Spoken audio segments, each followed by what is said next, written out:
What do a glass-bodied French king, a hot-chocolate-chugging Aztec emperor, and a British royal accidentally worshipped as a god have in common? Nothing except a title and deeply unhinged hobbies. These aren't the facts they teach you in school. These are the ones they hide behind oil paintings and polished biographies. Welcome to 53 ridiculous royal facts, where the thrones are velvet, but the stories are pure chaos. Before we dive headfirst into royal absurdity, quick pause. If you love stories that make history feel weirder than fiction, hit subscribe and join the kingdom of curious minds. Also, we're keeping royal tabs, so drop a comment. Where are you watching from? And what time is it right now? Midnight in Madrid? 3 a.m. in Manila? We want to know who's staying up with us for this royal descent into madness. Alright, back to the drama. King Charles VI of France believed he was made of glass. There's fragile egos, and then there's King Charles VI of France, who took fragility to a level that would make even a porcelain doll feel emotionally stable. Charles, known affectionately and later diagnostically as Charles the Mad, genuinely believed his body was made of glass, not metaphorically, not poetically, literally, glass. He wore reinforced clothing. He refused to let people touch him. At one point, he reportedly sat completely still for hours, terrified that a single movement might cause him to shatter into 1,000,000 noble shards. And while the court doctors poked and theorized and invented increasingly ridiculous remedies including, we kid you not, rubbing him with goat fat and wrapping him in blankets, the royal court did what all royal courts do best when things get awkward. They pretended it was fine. Perfectly fine. The king believes he's a crystal goblet. Marvelous. Pour the wine. Charles wasn't alone in his glass delusion. In the 15th century, there was actually a trend among nobles suffering from glass delusion. A bizarre status plague of the fragile elite. But Charles, he was the poster child. His breakdowns became legend. He once ran through the castle swinging a sword at his own knights, thinking they were enemies, and then, a few days later, refused to move from bed because someone had brushed against his elbow and he feared he had cracked. The irony? His country was cracking far more rapidly than he was. France, during Charles's reign, descended into chaos. The 100 Years' War raged on, civil factions divided the country, and meanwhile, the king was anxiously sitting in his chambers, whispering to his advisors not to knock on the door too hard, because it might echo down his spine. But perhaps the real tragedy wasn't the king's madness, it was how the court responded. No one dared challenge the illusion, not because they believed it, but because they couldn't afford to. The throne was brittle, and everyone was pretending it wasn't. And if that's not a metaphor for monarchy, what is? Of course, royal irrationality didn't stop with thinking you were made of glass. Some monarchs simply couldn't decide what to wear, even if they owned enough outfits to clothe a kingdom. Queen Elizabeth I of England owned over 3,000 dresses, but complained she had nothing to wear. Imagine this. A woman stands before an ornate gilded mirror, surrounded by walls of embroidered silks, Venetian lace, and enough jewels to buy Belgium and sighs dramatically. I have nothing to wear. Welcome to the morning routine of Queen Elizabeth I of England, a woman whose closet was less a closet and more a fortified vault of fashion-based political warfare. Her collection reportedly included over 3,000 dresses, each more magnificent, more glittering, more absurdly starched than the last. Yet, according to her inner circle, Elizabeth would often stall entire diplomatic meetings because she was still deciding what to put on. But this wasn't vanity. Not exactly. Elizabeth understood better than anyone that clothing was power. She used her image the way generals used cavalry. Every ruff, Every gem, every stiffened sleeve was a strategic maneuver. She cultivated an aesthetic of divine untouchability, the Virgin Queen draped in iconography, bathed in pearls, her hair flame red like some Tudor Athena. She even had portraits painted to be deliberately unrealistic. Her artists were banned from depicting signs of aging. No wrinkles, no tired eyes. Elizabeth's wardrobe wasn't just fashion, it was propaganda stitched in silk. Yet, despite all this grandeur, she had one very human flaw: decision paralysis. Reports say she once made a Spanish ambassador wait 3 hours while she debated between 2 nearly identical gowns. You can picture it, ministers pacing in the hallway, time ticking, while Her Majesty anguishes over a shade of gold. She also demanded exclusivity. No one else at court was allowed to wear certain colours if she had claimed them. One lady in waiting dared to wear a dress similar to hers at a ball. She was dismissed immediately. Not exiled, not imprisoned, just fashionably erased. So when Elizabeth sighed that she had nothing to wear, she wasn't being flippant. She was expressing the pressure of ruling through fabric, managing an empire by corset. You see, when you rule alone, unmarried, childless, endlessly watched, the only thing you can control is how the world sees you. And Elizabeth made sure they saw nothing but myth. Still, not all monarchs had such calculated control.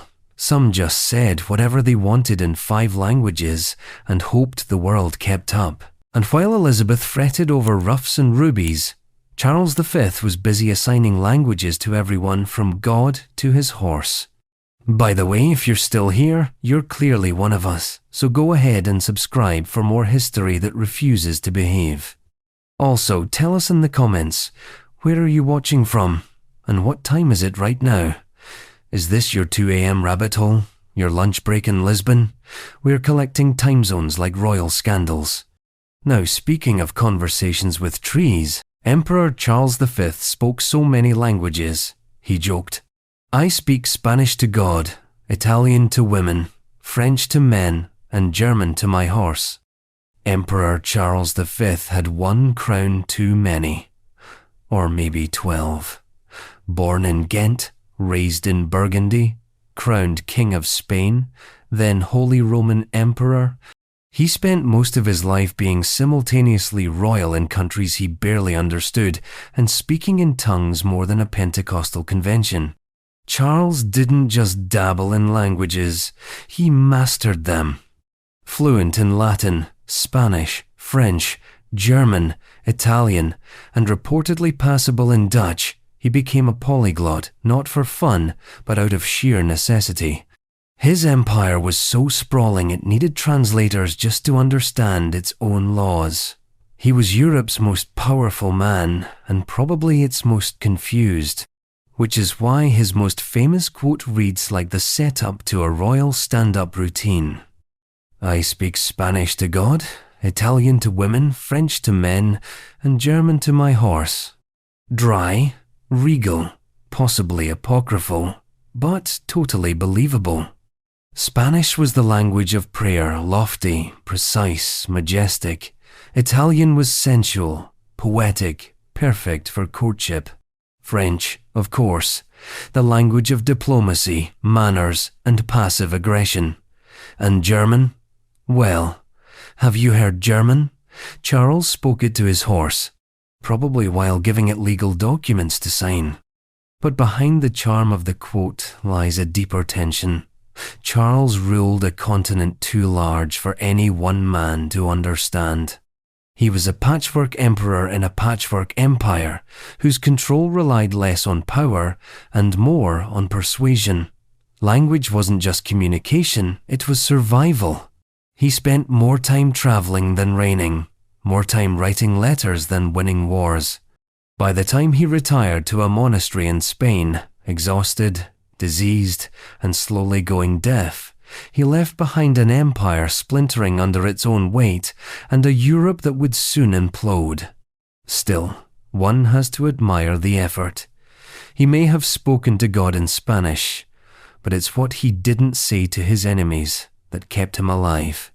And if Charles V was the linguist emperor, his distant British cousin would be the complete opposite. So confused, in fact, that he once tried to shake hands with a tree. King George III of Britain tried to shake hands with a tree, thinking it was the King of Prussia.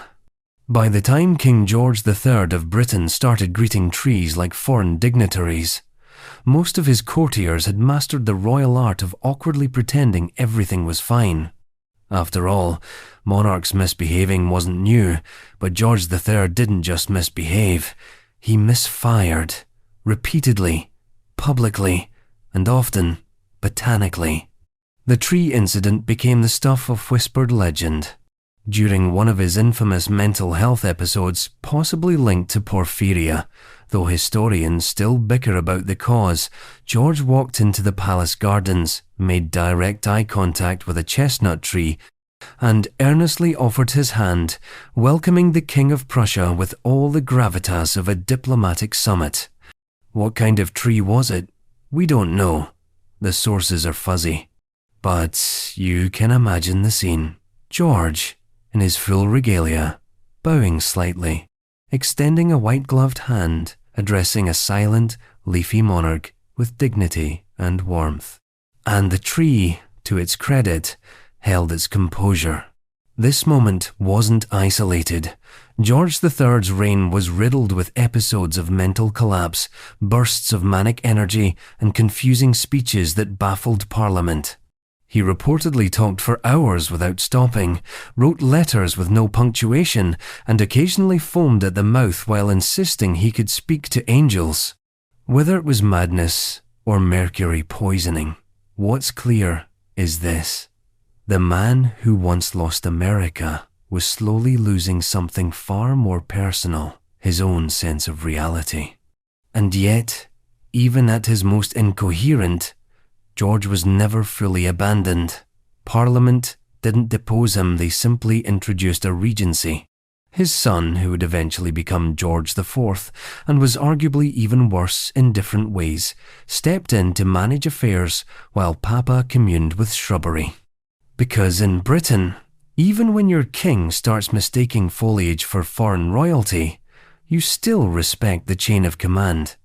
What makes George's story so unsettling isn't the absurdity, it's the humanity. This wasn't a tyrant being dramatic or a royal indulging in costume-based delusions. It was a man, a father, a husband, a ruler breaking under the weight of an empire and his own brain chemistry. And while the image of him shaking hands with a tree makes for an excellent historical meme, it also quietly aches. The irony, of course, is that George's nickname was Farmer George, earned during his earlier, saner years for his interest in agriculture. So maybe, in some backwards poetic twist, he really was just checking on the crops. Speaking of surreal deathbed scenes, wait until you meet the Queen who took her dog to her own execution. Mary, Queen of Scots, kept a small lapdog hidden under her skirts even during her execution. If you ever feel like your emotional support animal is a bit too attached, spare a thought for Mary, Queen of Scots, who quite literally took hers to the grave. Mary Stuart's life was one of relentless drama. Exiled as a child, crowned as a teen, married 3 times, imprisoned for nearly 2 decades, and eventually executed by her cousin's order, Elizabeth I. Because royal family reunions are always that awkward. But amid all the plots and poisonings and palace coups, Mary held on to one constant, her tiny Skye Terrier. The dog, unnamed in most accounts because apparently nobody bothered asking, followed her everywhere. And we do mean everywhere. When she was imprisoned in Fotheringhay Castle, the dog stayed curled beneath her long skirts like a breathing foot warmer. When she was led to the scaffold in front of the shocked eyes of guards and nobles alike, the dog was still there, trembling, silent, unseen. and when she knelt for the blade, it remained hidden in the folds of her gown. It wasn't until after the executioner had done his work twice, badly, which we will not describe, that someone noticed the blood-spattered dog crawling out from under her crumpled dress, confused, whimpering, refusing to leave her side. Now, imagine you're a court official, tasked with cleaning up after a beheaded queen, and suddenly there's a small, loyal dog refusing to let go. History doesn't often mention him. No paintings. No royal burial. Just a footnote of unshakable loyalty buried beneath centuries of political gossip. Mary's life was a mess of intrigue and betrayal. She was accused of plotting to kill her husband, then possibly complicit in his murder, then entangled in a web of Catholic conspiracies that spooked Protestant England into locking her away. But none of that mattered to the dog. In a world where everyone had an agenda, her lapdog had only one: her. The symbolism is almost too on the nose. A royal surrounded by power-hungry men, failed marriages, and treacherous cousins, and the only being that stayed faithful was a dog hiding beneath her skirts. But don't worry, not all royals feared poisoners and backstabbing plots. Some just feared that their lunch had been weighed wrong. Queen Victoria had her servants weigh her food before and after she ate, to make sure no one had tampered with it. At first glance, Queen Victoria seems like the kind of monarch who wouldn't be bothered by trivia. She ruled over the largest empire in the world. Her name defined an entire era. She survived assassination attempts, childbirth, and decades of mourning after Prince Albert's death. And yet, she was paranoid about her peas. Victoria insisted that all her meals be weighed before and after she ate to ensure no one had tampered with them. The food arrived on a silver scale, was recorded in detailed logs, and then weighed again once she'd finished. If there was a discrepancy, the kitchen staff had to explain exactly why. Did a sprig of parsley fall off the plate? Account for it. Was a single berry missing? Write it down. And no, this wasn't about portion control. It was about control. Period. Victoria had lived through enough palace intrigue to know that being queen didn't just mean wearing a crown, it meant watching your back. Poison was a constant concern. Even in an age of technological marvels and stiff etiquette, the threat of a rogue servant slipping something fatal into your fig tart never really went away. But the weighing wasn't just for her safety.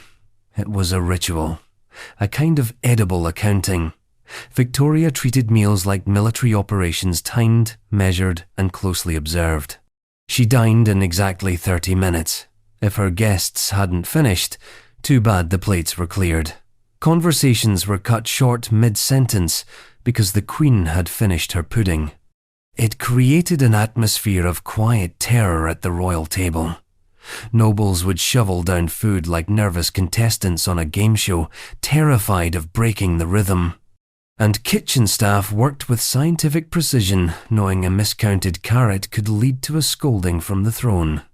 There's a strange comfort in knowing that even the most powerful woman in the world was haunted by invisible dangers, that beneath the crown, she was just another human being trying to stay one step ahead of the chaos.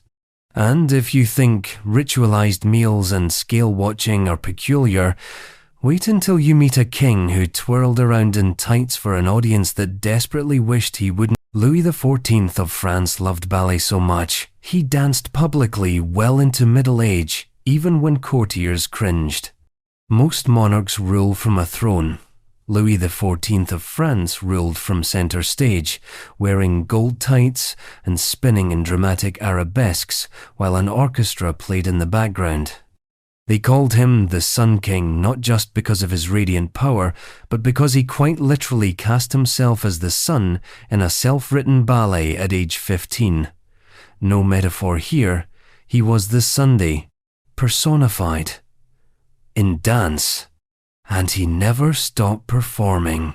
Throughout his reign, Louis treated ballet not as a hobby, but as a divine right. His daily routine was choreographed. His movements were deliberate, theatrical. The court at Versailles became a living stage, and he its ever-rehearsing lead. And like any great actor past his prime, Louis refused to bow out gracefully. Even as his hair greyed and his joints stiffened, he still pirouetted across marble halls with the same enthusiasm he had as a teenager. Courtiers watched in strained silence, knowing better than to show discomfort. When the king dances, you smile, even if your teeth are grinding, even if his last leap nearly pulled a hamstring, even if the music ended 10 seconds ago. To Louis, ballet wasn't just art. It was politics. Every grand jeté reinforced his absolute authority. Every minuet was a subtle reminder, I am culture. He believed his physical presence radiated majesty, and dancing became a way to literally move through power. And Versailles? That wasn't a palace. It was an elaborate set. The gardens, the mirrors, the endless gilded halls, all carefully crafted to reflect Louis's mythic persona. He didn't just build a court, he choreographed it. Nobles were required to participate in elaborate ballets, their rank often determined by how close they stood to the king mid-dance. Diplomacy through plie. But behind the elegance was insecurity. Louis was obsessed with image. Mirrors followed him like shadows. He commissioned portraits with idealized features. Even his ballets were staged to highlight his best angles, and those who dared mock his devotion to dance, exiled, discredited, or worse, forced to choreograph the next event. To modern eyes, it all seems theatrical in the extreme, but to Louis, it made perfect sense. Why rule silently when you can declare your divinity through interpretive movement? Of course, not all kings used their stage presence for ballet. Some preferred bonfires and witch hunts, and just like that, Louis XIV pirouetted into middle age, while James VI was busy hunting witches like it was a seasonal sport. If you've made it this far, you're officially past the point of no return, so go ahead and subscribe for more monarchic mayhem delivered with a side of sarcasm. And while we're at it, where are you watching from? And what time is it? Is this your midnight meltdown in Montreal? Your 4 p.m. brain break in Bangalore? We read every comment, partly for data, mostly for fun. Alright, let's see what happens when Sweden sends a cross-dressing queen to shock the Pope. King James VI of Scotland, James I of England, was terrified of witches and personally supervised witch trials. For a man educated in logic, theology, and statecraft, King James VI of Scotland, who later became James I of England, had one very specific and undying fear: witches. Not in the metaphorical, political sense. Actual broomsticks and cauldrons, witches. And unlike most rulers who delegated such superstitions to underlings, James didn't just believe in witches. He hunted them, obsessively. It started with a storm, a voyage gone wrong. His new bride, Anne of Denmark, was delayed by harsh weather while crossing the North Sea. Naturally, the explanation wasn't poor navigation or seasonal winds, it was witches summoning tempests. Obviously. Rather than shrug it off, James launched a full-scale investigation. He interrogated suspects personally. Tortured confessions were extracted. Names were named, and soon, an entire web of sorcery was unveiled. Dozens of women were accused, some were executed. The king kept notes. James became so enthralled by the subject that he wrote a book, Demonology, a full treatise on the reality of witches, the dangers they posed, and why they must be rooted out with extreme prejudice. In it, he described witches as people who had renounced God and served the devil in exchange for unholy powers, like flying, conjuring storms, or terrifyingly making men impotent. That last one may explain some things. When he ascended the English throne in 1603, he brought his paranoia with him. England, which had seen its fair share of witch trials, now had a monarch with a personal vendetta. His court became a hotbed of suspicion. Trials increased, fear spread, and James continued to peer into the darkness, convinced Satan had agents hiding in plain sight, possibly at tea. But here's the twist. Later in life, James changed his mind. He began to doubt the reliability of witch confessions. He realized many trials had been manipulated. In some cases, he intervened to halt executions. The very man who fueled the hysteria slowly stepped back from it, a monarch chastened by his own fanaticism. Still, the damage was done. His early reign left a legacy of paranoia that rippled through both kingdoms. People had suffered, died, and vanished into the flames, all because the king was scared of the wind. And yet, for all his theological rigidity, James couldn't hold a candle to the queen who came to Rome dressed as a man, carrying a sword, and announced she'd be converting religions just for the vibes. Queen Christina of Sweden shocked Rome by abdicating, converting to Catholicism, then wearing men's clothes and carrying a sword everywhere. There are rule breakers. And then there's Queen Christina of Sweden, who kicked the rules in the teeth, set fire to the etiquette book, and rode off to Rome dressed like a Renaissance-era rock star. Christina ascended the throne at age 6, ruled by 18, and abdicated by 27, not because of scandal, rebellion, or incompetence, but because she just wasn't feeling it.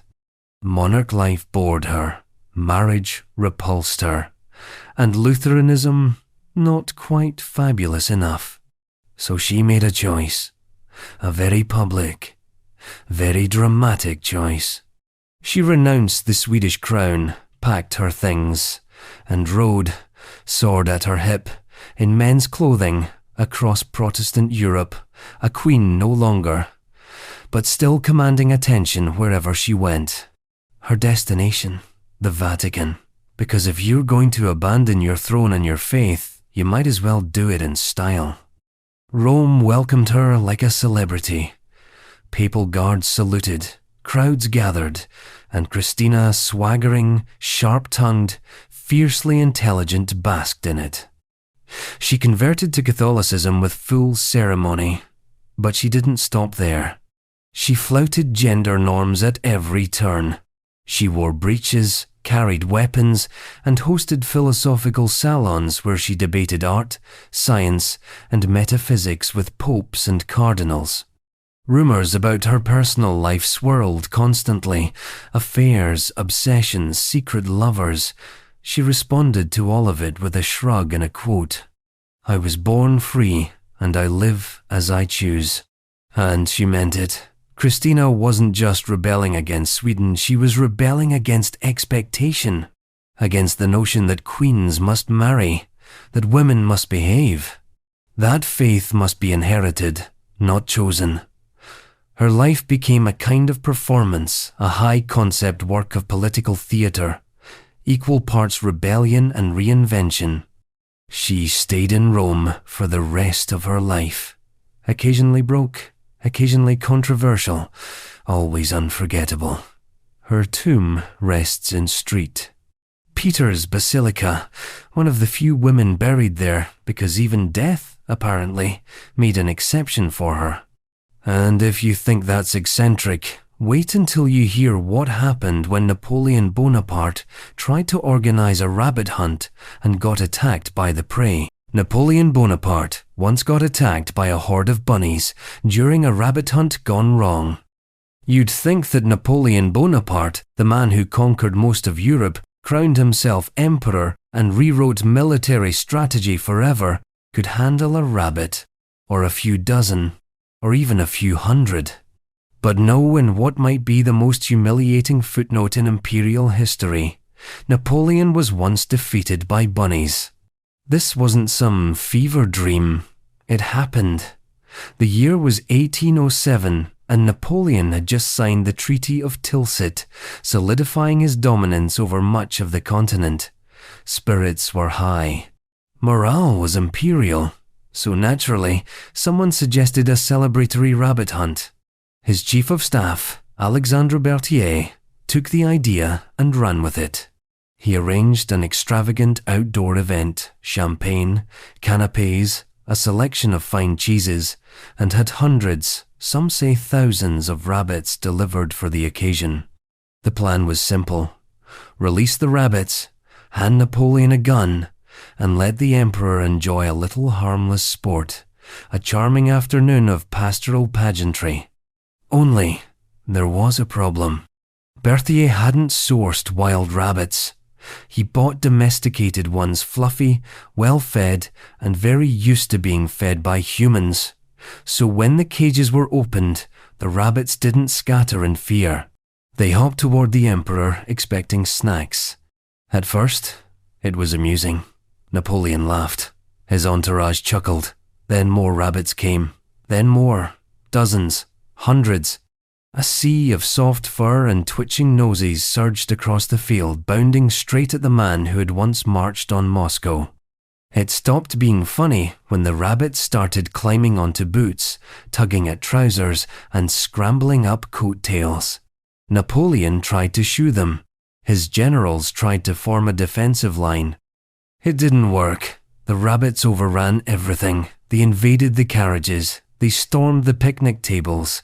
And Napoleon, Emperor of France, terror of Europe, reportedly retreated, laughing nervously and brushing fur off his uniform as his staff tried to fend off the advancing lagomorphs with walking sticks and hats.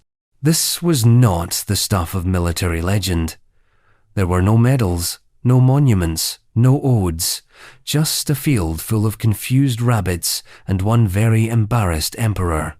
What's poetic here is that Napoleon, who prided himself on control over armies, nations, destinies, lost that control to an animal best known for twitching and multiplying. And it all started with a miscalculation, the assumption that everything, even nature, could be choreographed. He conquered Europe, but he couldn't outmaneuver lunch-hungry bunnies.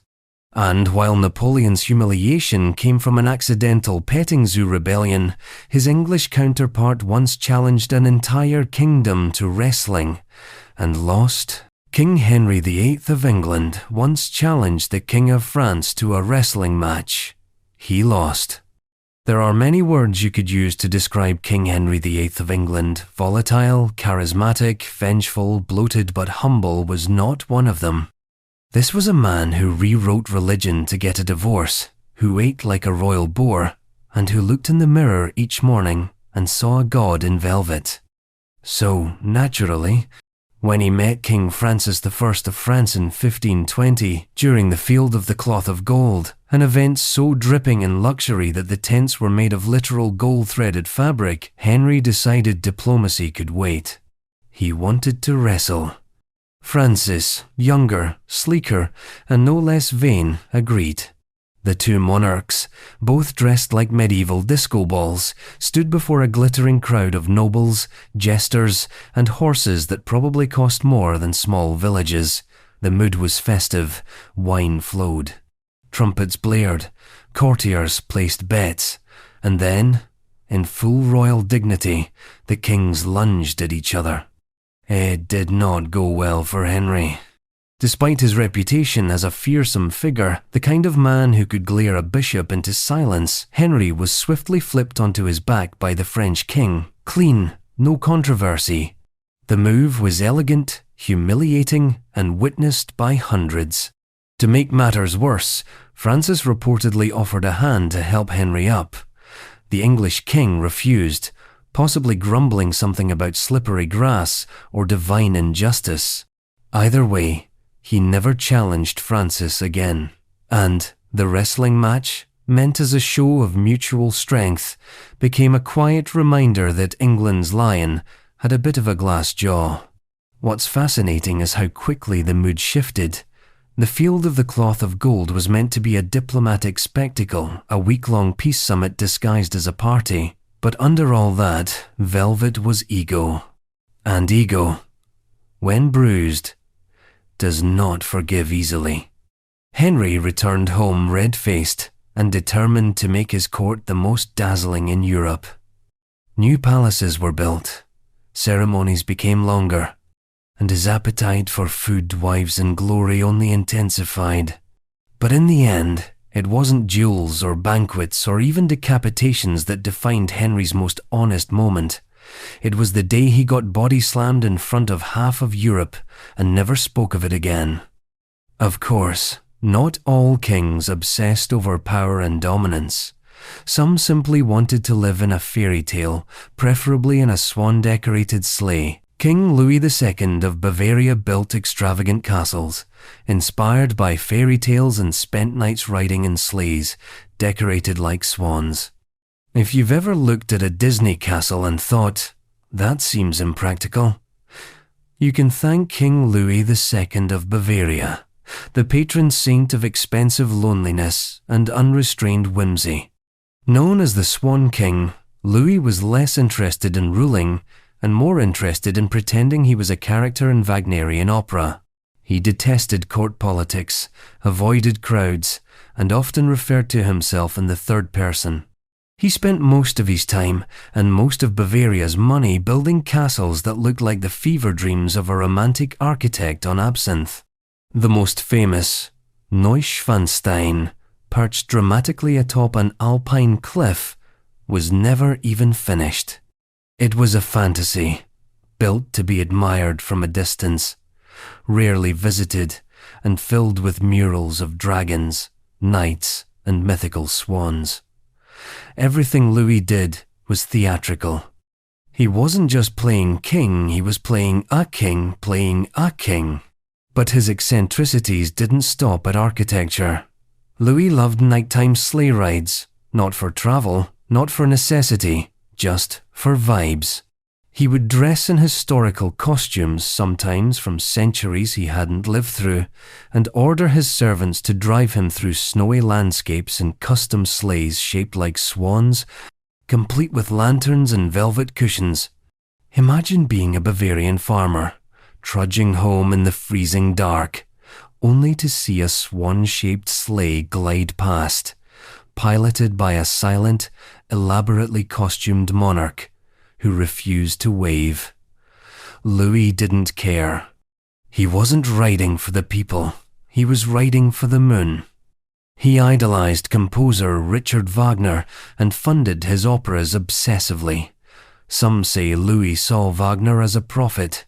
Others say he just enjoyed the drama. In any case, he built a private theatre so he could watch entire operas alone. Performers would sing to an empty room while Louis sat in a royal box, silently crying or clapping, depending on the act. His ministers, meanwhile, panicked. The treasury dwindled. Bavaria needed infrastructure. Louis wanted another turret. Eventually, they declared him insane. He was deposed, institutionalized, and mysteriously found dead days later, floating in a lake with his psychiatrist. Conspiracy theories abound. Was it suicide? Was it murder? Or was it the final act of a life lived entirely as performance? Louis's legacy endures not in laws or reforms, but in fantasy.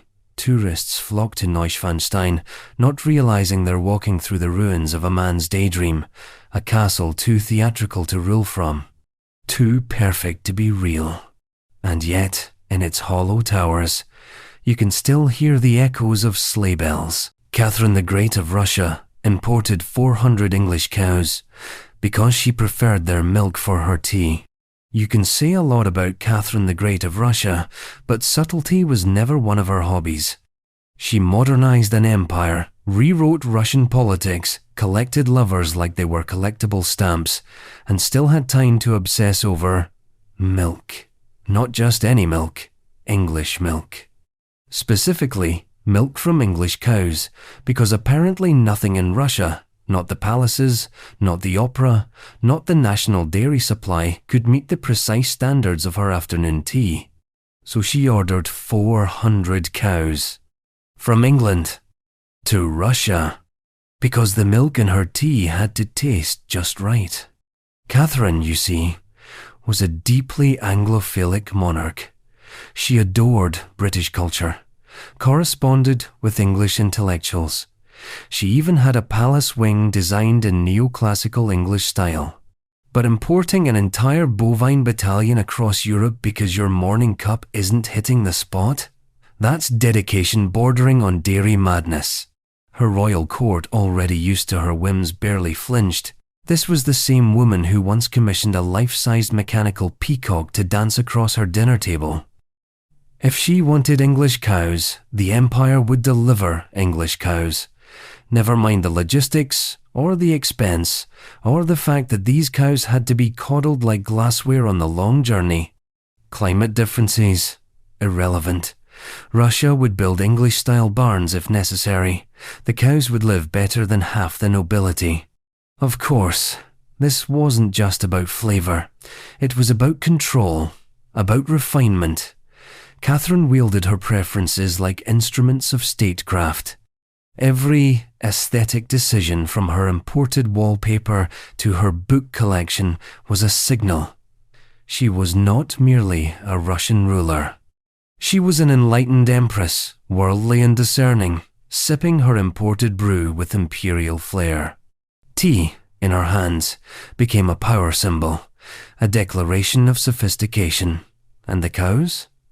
They were the unsung footnotes in a performance of cultivated dominance. Yet there's something almost touching about it.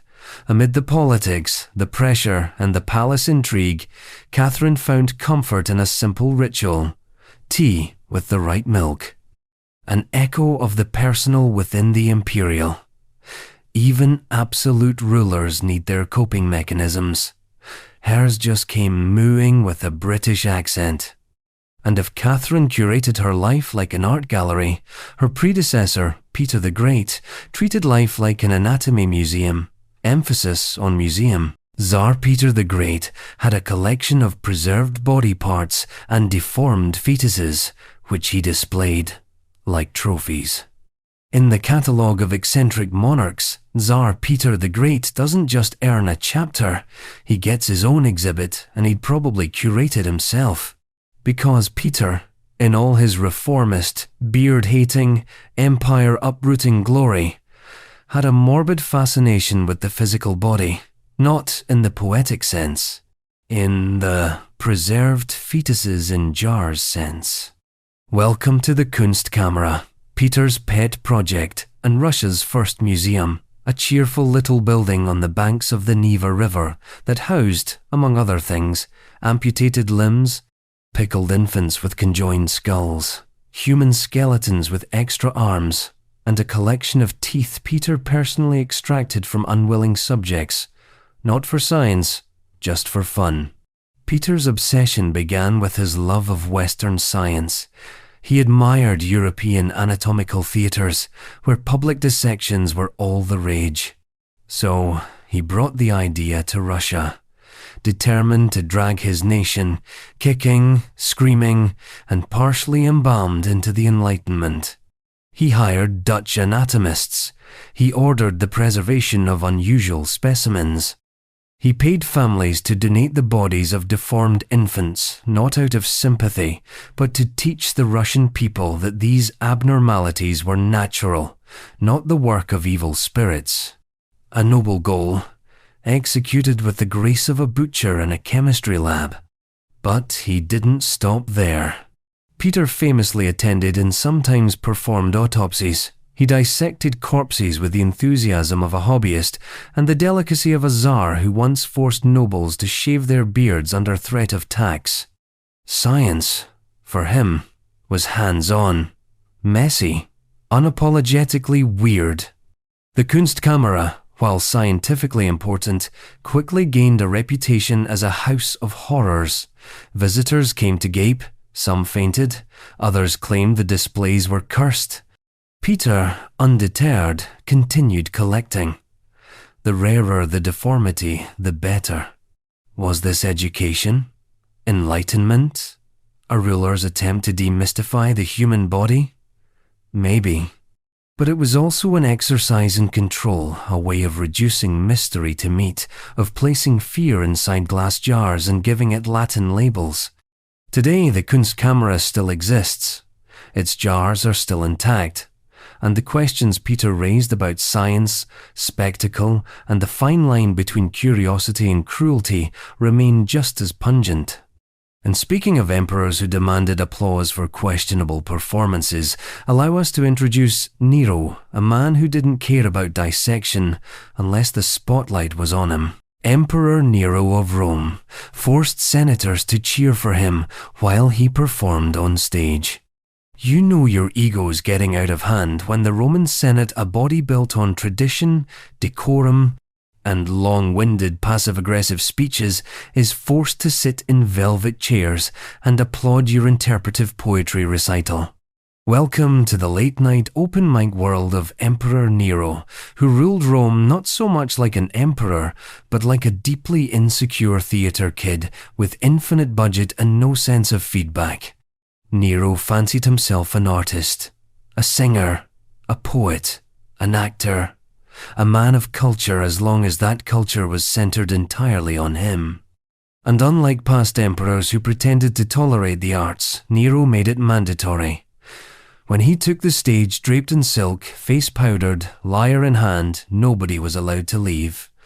Not senators, not soldiers, not even slaves. If your wife went into labor during a performance, wait. If you fainted from heat stroke, quietly. Nero's show came first, and the performances were long, sometimes hours, sometimes days. Multiple historians recount how Roman nobles would fake deaths, injuries, or pregnancies just to escape. But most endured clapping rhythmically, smiling with the dead-eyed devotion of people who knew applause might be the only thing keeping them alive. Nero even entered public contests and, shockingly, always won. Every prize, every trophy, every single time. Because who's going to tell the emperor he came in second place to a flute soloist from Alexandria? To Nero, the stage wasn't a diversion from power. It was power. He blurred the lines between art and authority, forcing the elite of Rome to bow not just to his rule, but to his performance choices. Imagine Caesar Augustus returning from the grave only to find the empire being serenaded by a man in glitter sandals, doing dramatic readings of his own love letters. The irony is that Nero's actual rule wasn't entirely incompetent, at least in the early years. But by the time his performances eclipsed policy, Rome was on fire, literally and figuratively, and his hold on power melted faster than stage makeup under torchlight. In the end, he fled the city, not with a legion, but with a lyre. And yet, even Nero would have looked at the next emperor on our list and said, "All right, maybe don't drink that." Emperor Qin Shi Huang of China feared death so much, he drank mercury elixirs, ironically hastening his end. You can conquer kingdoms, burn books, build walls visible from space, and bury armies in clay, but none of it means much when you're terrified of dying. Emperor Qin Shi Huang, the first emperor of a unified China, was a man obsessed with legacy, but more urgently, he was obsessed with never leaving it behind.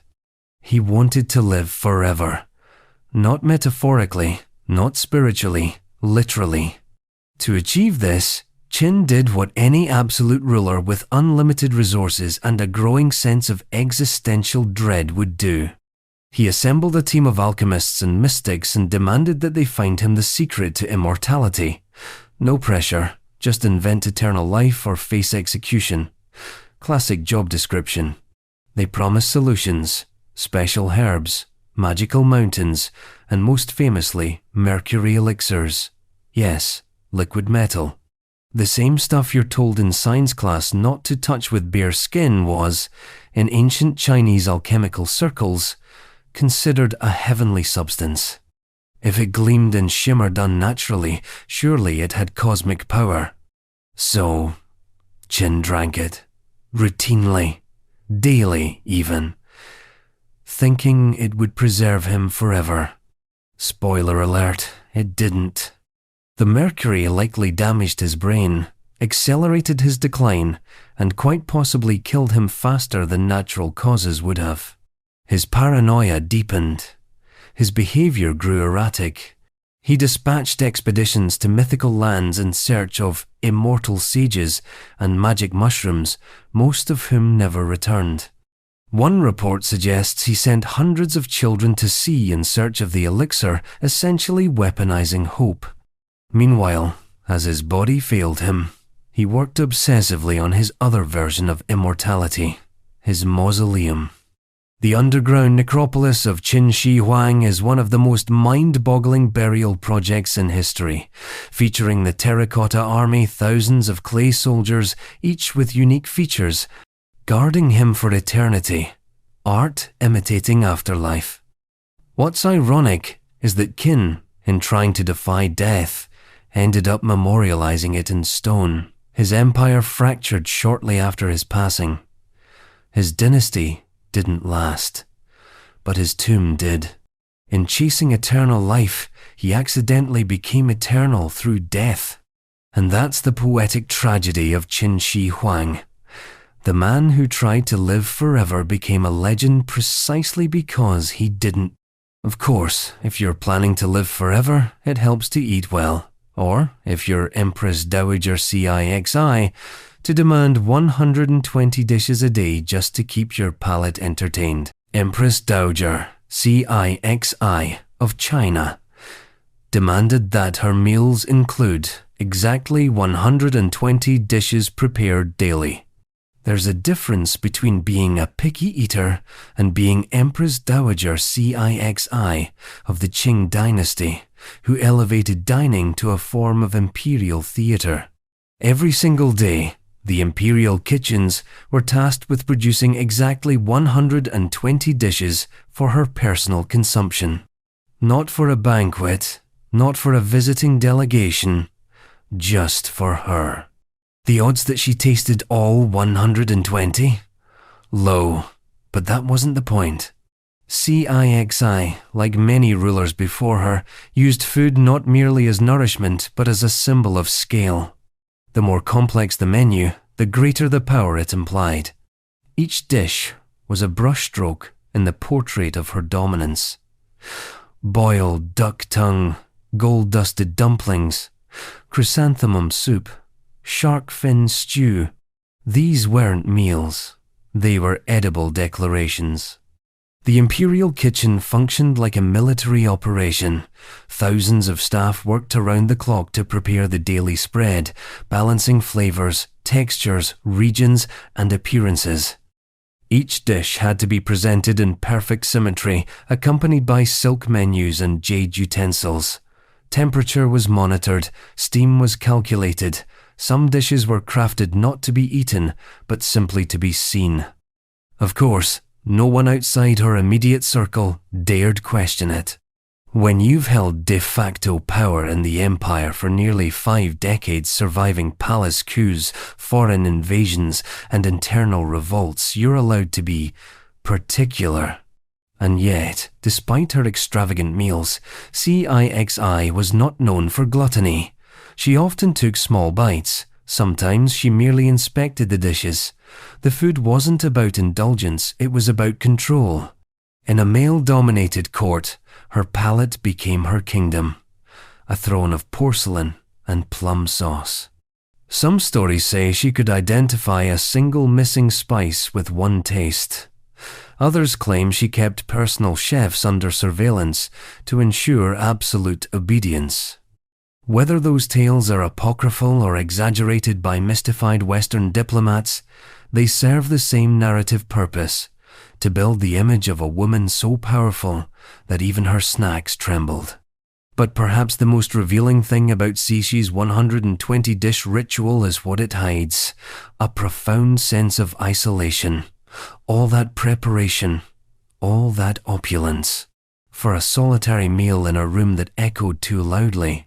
If Cixi's kitchen was her empire, then her dining table was its battlefield, and every course, no matter how delicately plated, came with a silent reminder: even absolute rulers dine alone. Of course, some emperors didn't want 120 dishes, they wanted one very specific kind of immortality potion. Just ask Emperor Wu of Han, who thought crushed jade might do the trick. Emperor Wu of Han believed immortality could be achieved by drinking potions made with jade powder. You could say Emperor Wu of Han had high standards.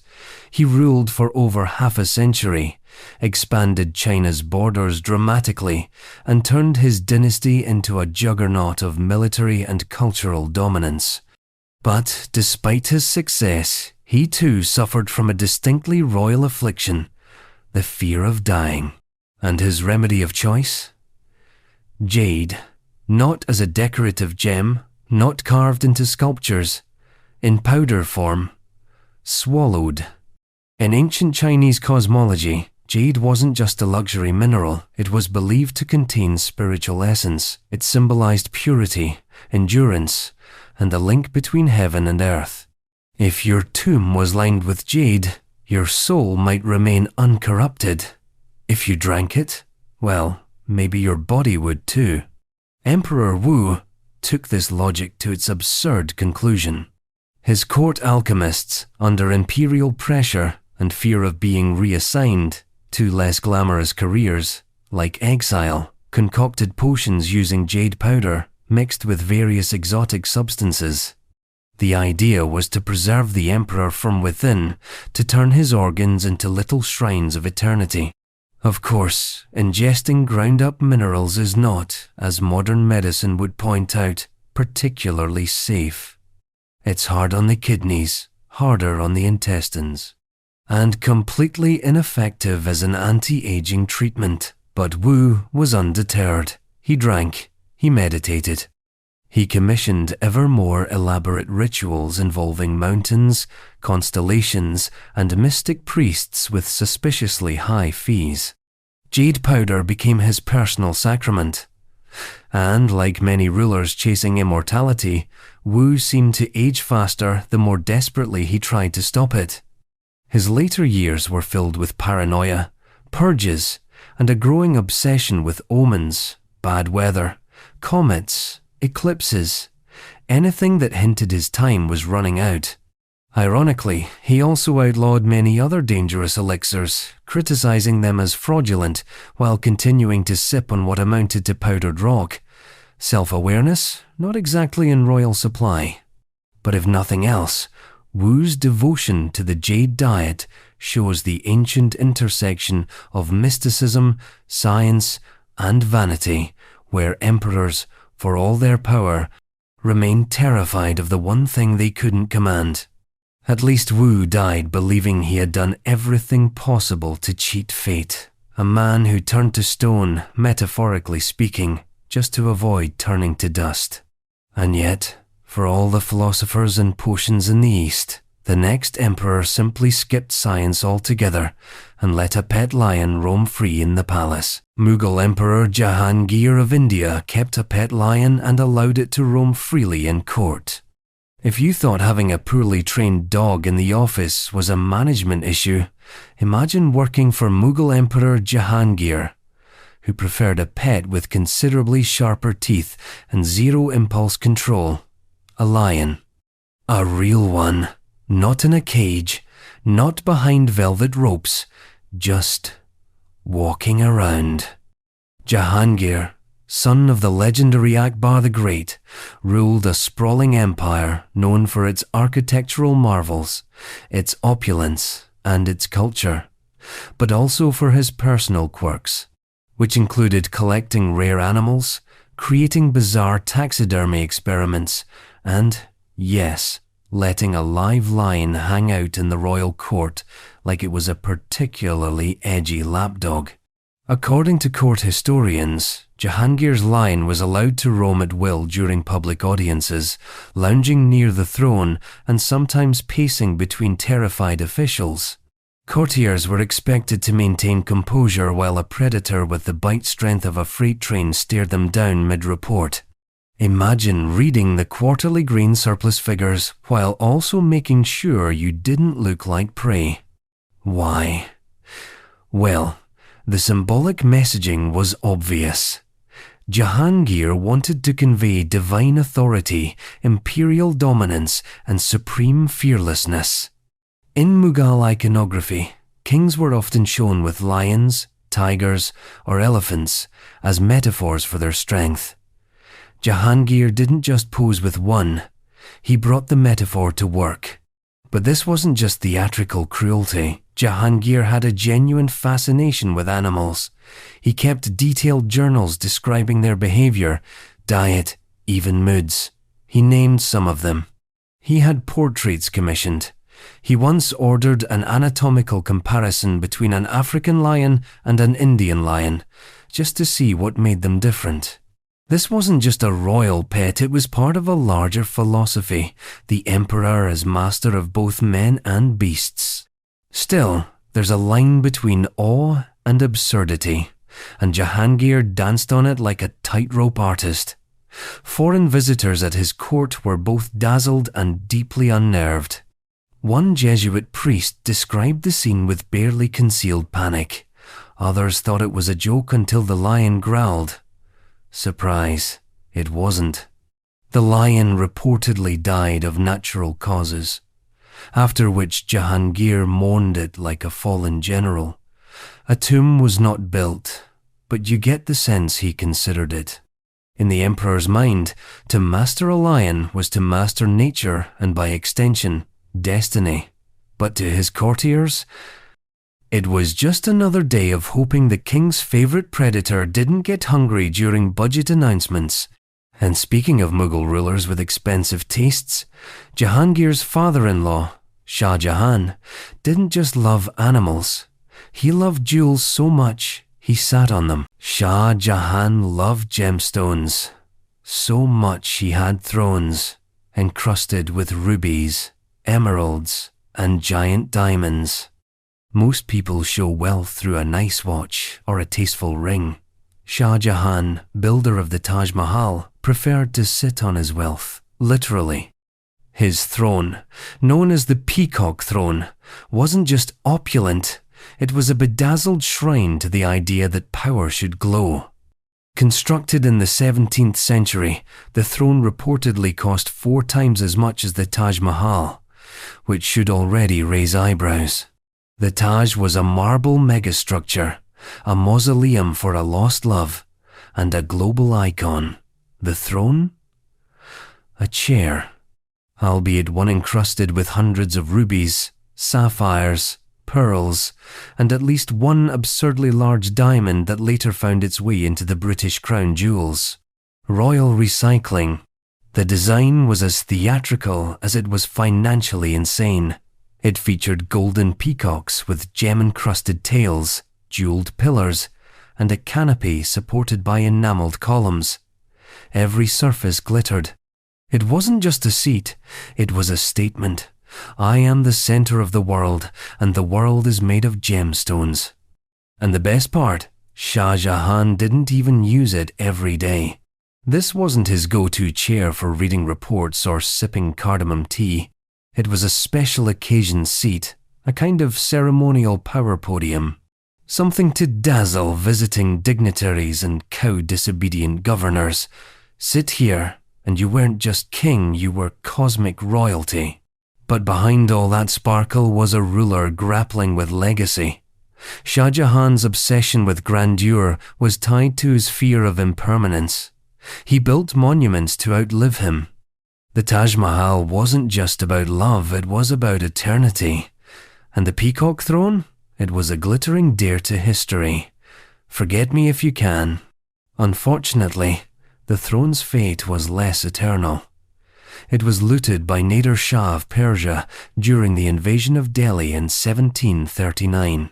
Dismantled, melted down, cannibalized for other thrones, its jewels dispersed across empires. The throne became a ghost, a shimmering legend whose pieces now decorate other monarchies. The irony, Shah Jahan's monument to himself didn't last, but the marble tomb he built for someone else did.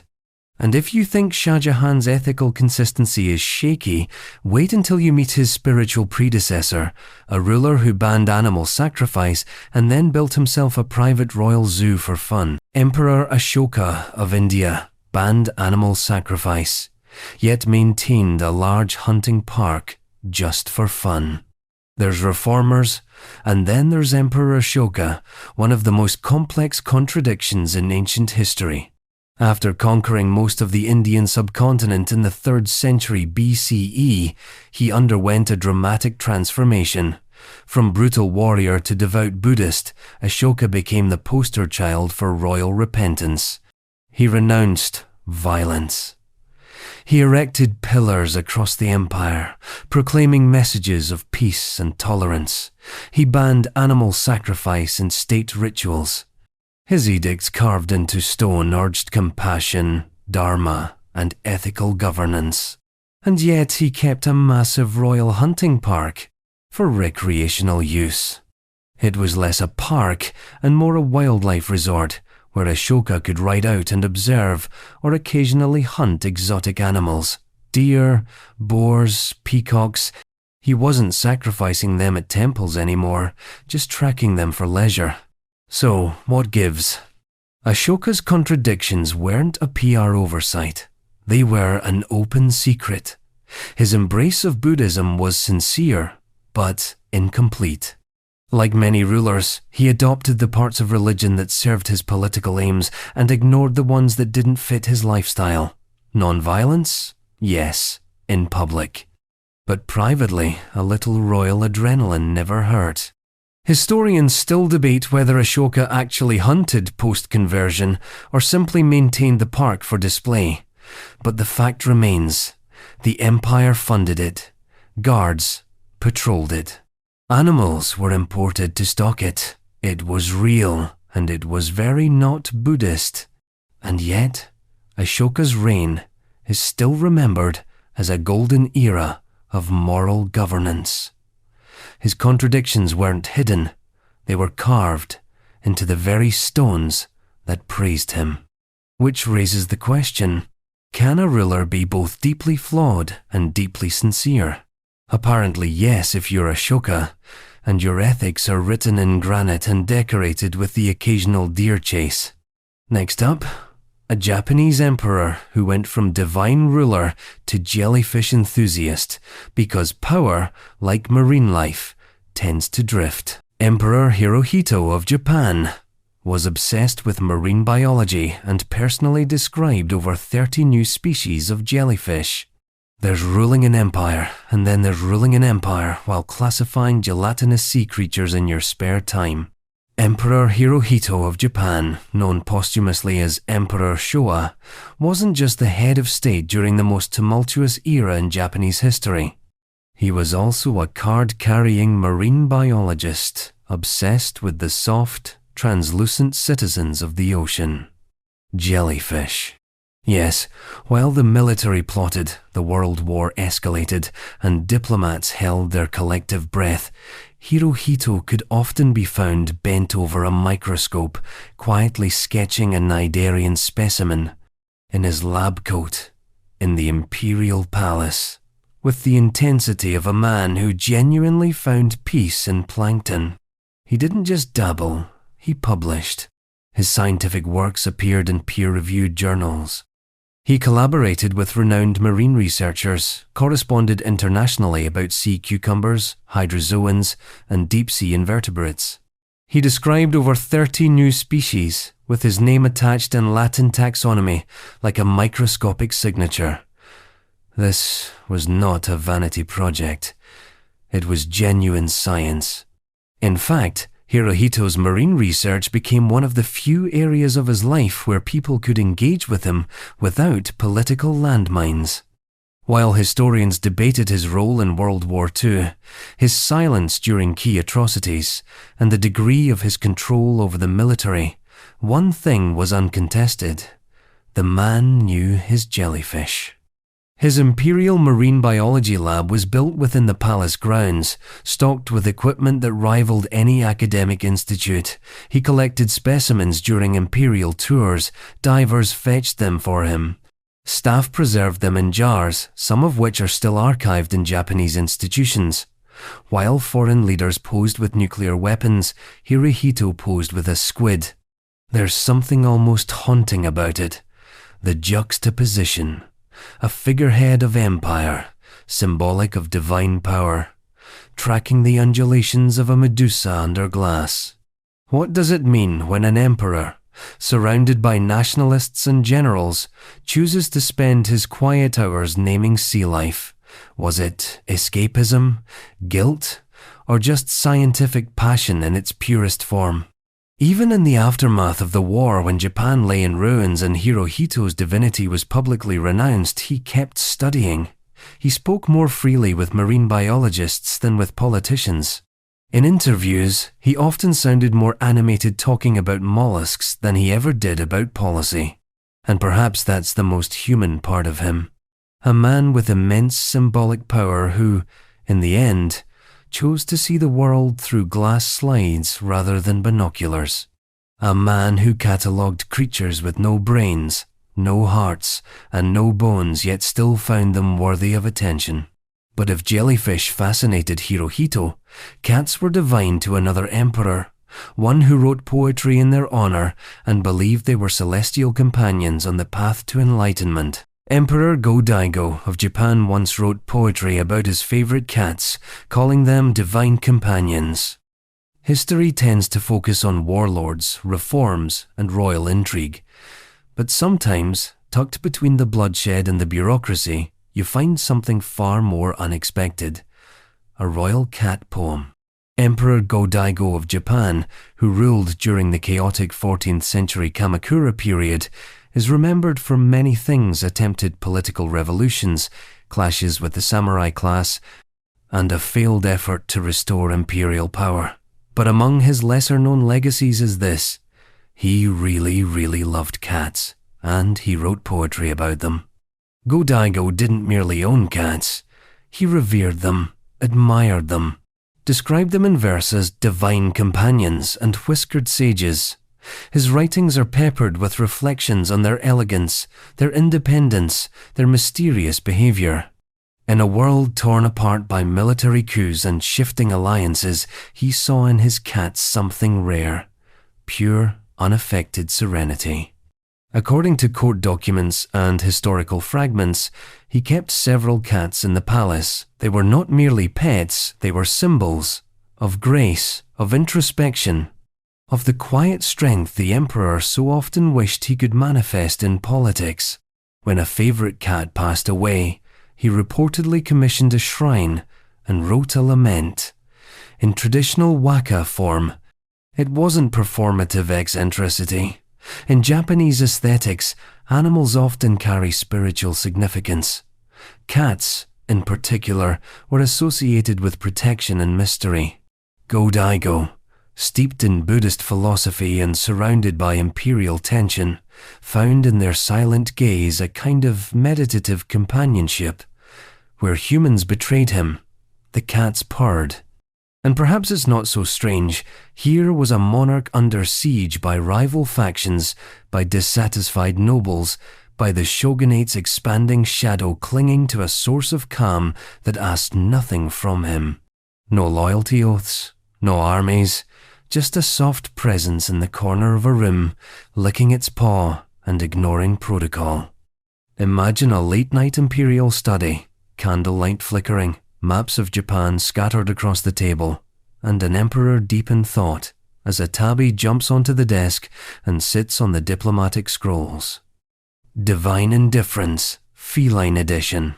His love for cats didn't outlive his political ambitions. After his downfall in exile, the poetry was forgotten for centuries. But today, fragments remain small, delicate verses that tell a different story than the one found in military annals. A story of a lonely ruler and his quiet companions. And while Go-Daigo's cats remain near the throne, the next ruler took his love for food far beyond the palace, dragging a traveling kitchen across the Mongol Empire just to avoid eating average. Kublai Khan was so fond of food that he had cooks travel with him on military campaigns just to prepare feasts. Kublai Khan, grandson of Genghis, founder of the Yuan dynasty, emperor of China, conqueror of peoples, and above all, enthusiast of feasts. While his armies thundered across continents and his advisors debated imperial law, Kublai's most pressing concern often remained, what's for dinner? He wasn't just a glutton, he was a culinary perfectionist. When Kublai travelled, whether for diplomacy, military campaigns, or just imperial inspection, he brought his entire kitchen staff with him. Not just a chef or two, but a full-scale operation. Chefs, bakers, butchers, spice specialists, and even tea brewers. Dozens of carts packed with fresh ingredients, cooking tools, and delicacies from across Asia followed him wherever he went. It was less of a campaign and more of a mobile five-star restaurant with the occasional siege.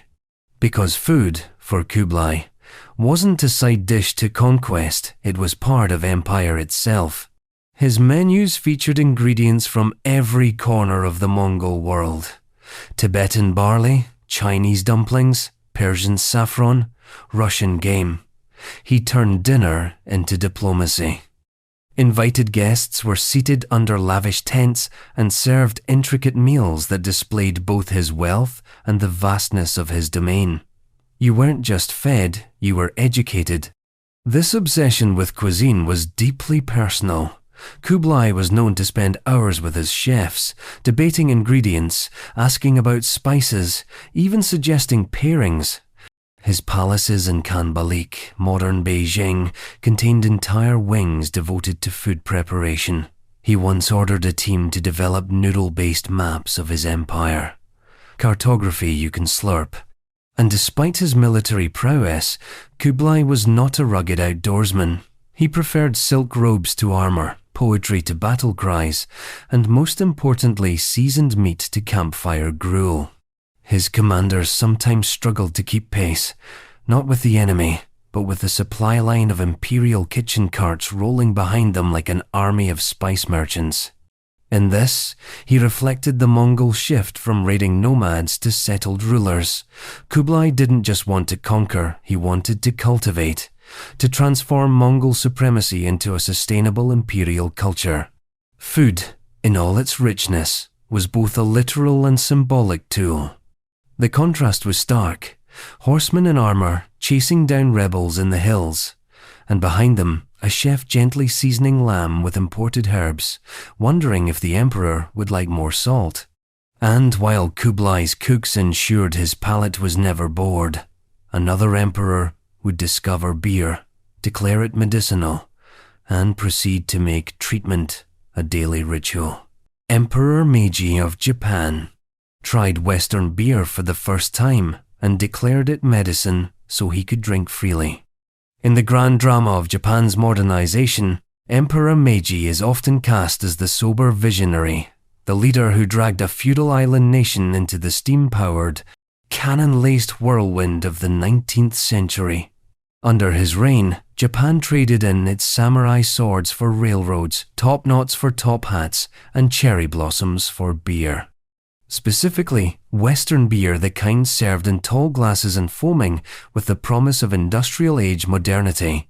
When Meiji first tried beer, it was part of Japan's new obsession with Western culture. French cuisine, German military drills, British legal codes, everything foreign was suddenly fashionable. The emperor himself was no exception.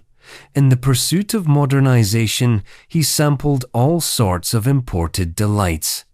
But when he tasted beer for the first time, something unusual happened. He didn't just enjoy it, he rebranded it. He declared it medicine.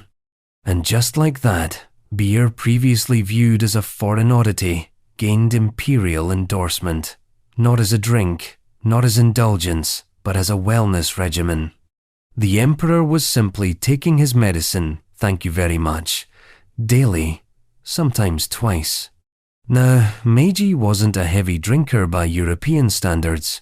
He wasn't stumbling through the palace slurring kanpai to strangers, but he was meticulous. Beer appeared regularly at official banquets, state dinners, and even quiet afternoons. Ministers began drinking it too, not out of peer pressure, but because, after all, it was medicine. What kind of fool would question imperial healthcare? Breweries noticed. Domestic beer production skyrocketed. Japanese companies like Sapporo and Kirin began as efforts to localize this now essential remedy. Labels changed. Ads shifted. Beer wasn't about parties. It was about progress. It became a beverage of intellect, refinement, and vague liver support. The irony, of course, is that Meiji's reign was famously austere. He cut government excess. He demanded discipline from his court. He presided over reforms that transformed Japanese society into a sleek, modern machine. But when it came to beer, he bent the rules. Or perhaps rewrote them. And maybe that was part of his genius understanding that culture isn't just laws and railways. It's rituals. It's what people eat and drink and toast to at the end of a long day. And sometimes it's redefining a pint of ale as a prescription because you really like the taste. So while the emperor reformed the constitution, built an empire, and shifted the global balance of power, he also quietly sipped his way into history, glass by glass, under the watchful eye of court physicians who pretended not to notice. And while Meiji interpreted beer as wellness, another ruler took a very different route. He predicted a solar eclipse with uncanny accuracy, and then used it to impress scientists from the other side of the world. King Mongkut of Siam studied astrology obsessively and once predicted a solar eclipse to impress European scientists. Before there was science, there was astrology. And before there was Google Sky Map, there was King Mongkut of Siam, who spent his spare time poring over celestial charts, calculating planetary alignments by hand, and quietly preparing to blow the minds of 19th century European astronomers. Most kings want to be remembered for power, glory, or military conquests. Mongkut wanted to be remembered for being right about the moon's shadow. Educated in Buddhist monasteries and self-taught in multiple disciplines, King Mongkut, Rama, ruled Siam, modern-day Thailand, from 1851 to 1868. But long before he became king, he was already a respected monk and polymath. Fluent in English and Latin, he read scientific journals from abroad and engaged with Western missionaries and diplomats with a mix of curiosity and skepticism. His favorite subject? Astronomy. While much of the court still leaned heavily on traditional astrology for guidance, Mongkut took a hybrid approach. He used ancient Siamese calculations, cross-referenced them with European science, and began making his own forecasts. Not just vague horoscopes, either. Hard predictions. In 1868, he told the royal court and invited guests that a full solar eclipse would occur on the 18th of August at a precise time in a specific location in southern Siam. European scientists politely nodded. Local astrologers disagreed. But Mongkut was confident. He organized an expedition to the site, set up a royal pavilion, and invited foreign dignitaries and scholars to witness his forecast in real time. And when the eclipse came, it arrived exactly as he'd predicted, minute by minute, degree by degree. The French astronomers were stunned. The British scribbled furiously in notebooks. The Siamese skeptics quietly looked down at their sandals. Mongkut, draped in royal robes, stood at the center of the viewing party like a man who had just checkmated the cosmos. But it wasn't just ego. For Mongkut, this was diplomacy. By proving Siam's intellectual and scientific sophistication, he sent a clear message to colonial powers. We're not your next conquest. We're your equals. In an age when European nations were slicing up Asia like pie, Mongkut used astronomy as a shield. Unfortunately, the celebration had a cost. During the eclipse expedition, Mongkut contracted malaria from the mosquito-infested southern province. He died weeks later, but not before making arrangements for his son, Chulalongkorn, to succeed him, a ruler who would continue the modernization Mongkut had so precisely mapped out. So yes, Mongkut predicted the eclipse, but what he really foresaw was the future of his kingdom, one where knowledge wasn't a colonial export, but a native strength. And if Mongkut bent the stars to his will, the next emperor let love cloud his judgment and handed the reins of an empire to a beauty's family. What could possibly go wrong?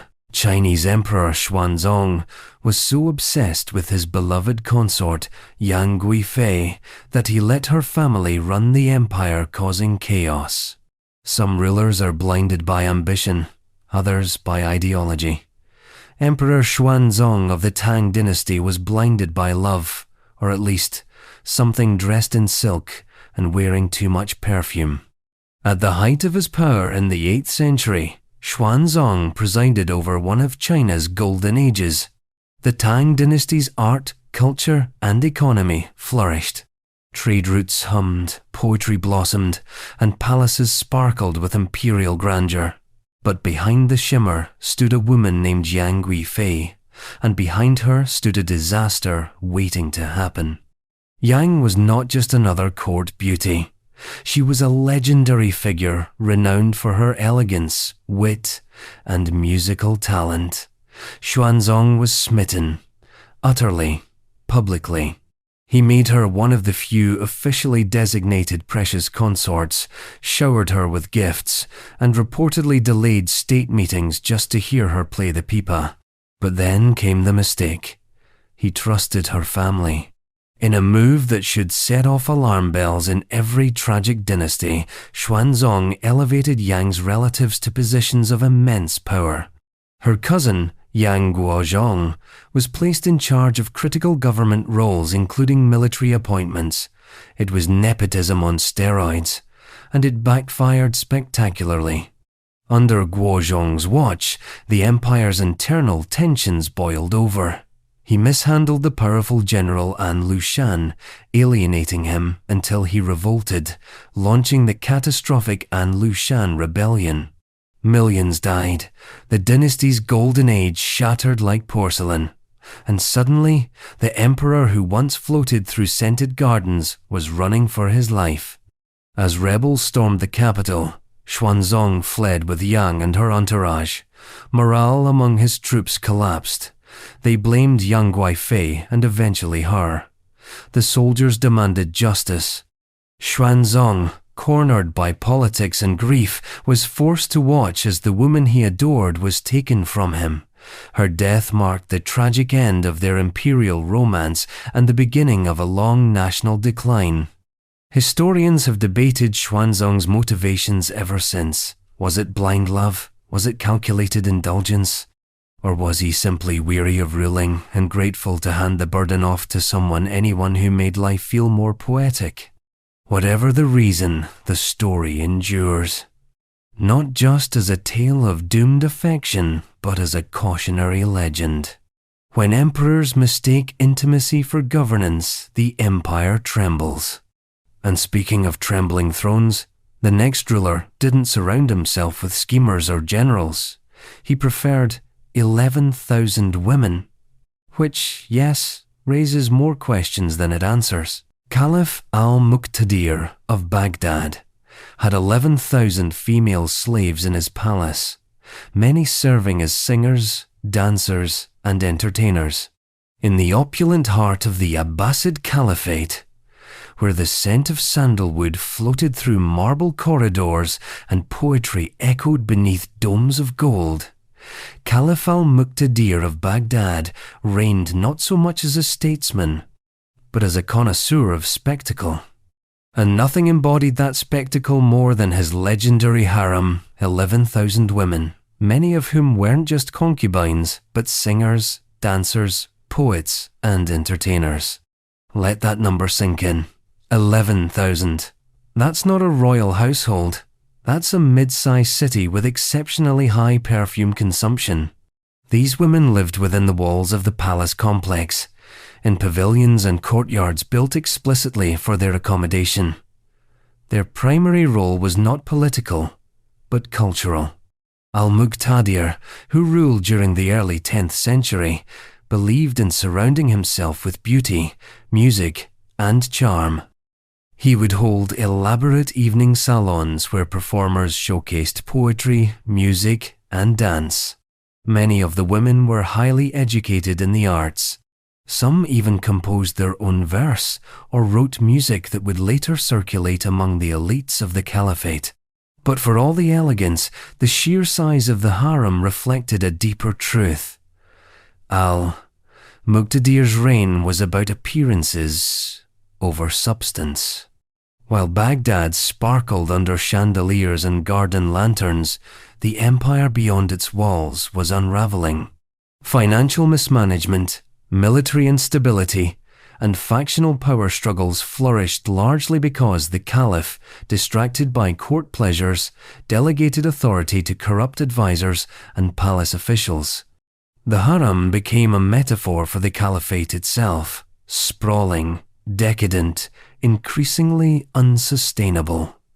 Foreign emissaries marveled at the splendor, but behind the silk screens, rebellion simmered. One couldn't help but wonder how much governance can truly occur in a palace filled with lute music and 11,000 competing voices. Al-Muqtadir's political decline mirrored his personal excess. He was overthrown, reinstated, and eventually killed in a military coup, a victim of his own detachment from the realities of empire. The harem, meanwhile, dissolved into historical curiosity. A vivid symbol of imperial excess, remembered more for its scale than for its substance. And if Al-Muqtadir's indulgence was elaborate, the next caliph turned his court into a stage for elaborate pranks, offering guests glittering gifts only to reveal they were worthless. Caliph Harun al-Rashid loved practical jokes and once gave a man a tray covered in jewels only to reveal they were all fakes. Of all the caliphs of the Abbasid Golden Age, Harun al-Rashid is the one most steeped in legend. He stars in countless tales from 1001 Nights, where he walks the streets of Baghdad in disguise, righting wrongs and solving mysteries like a medieval Sherlock Holmes in embroidered robes.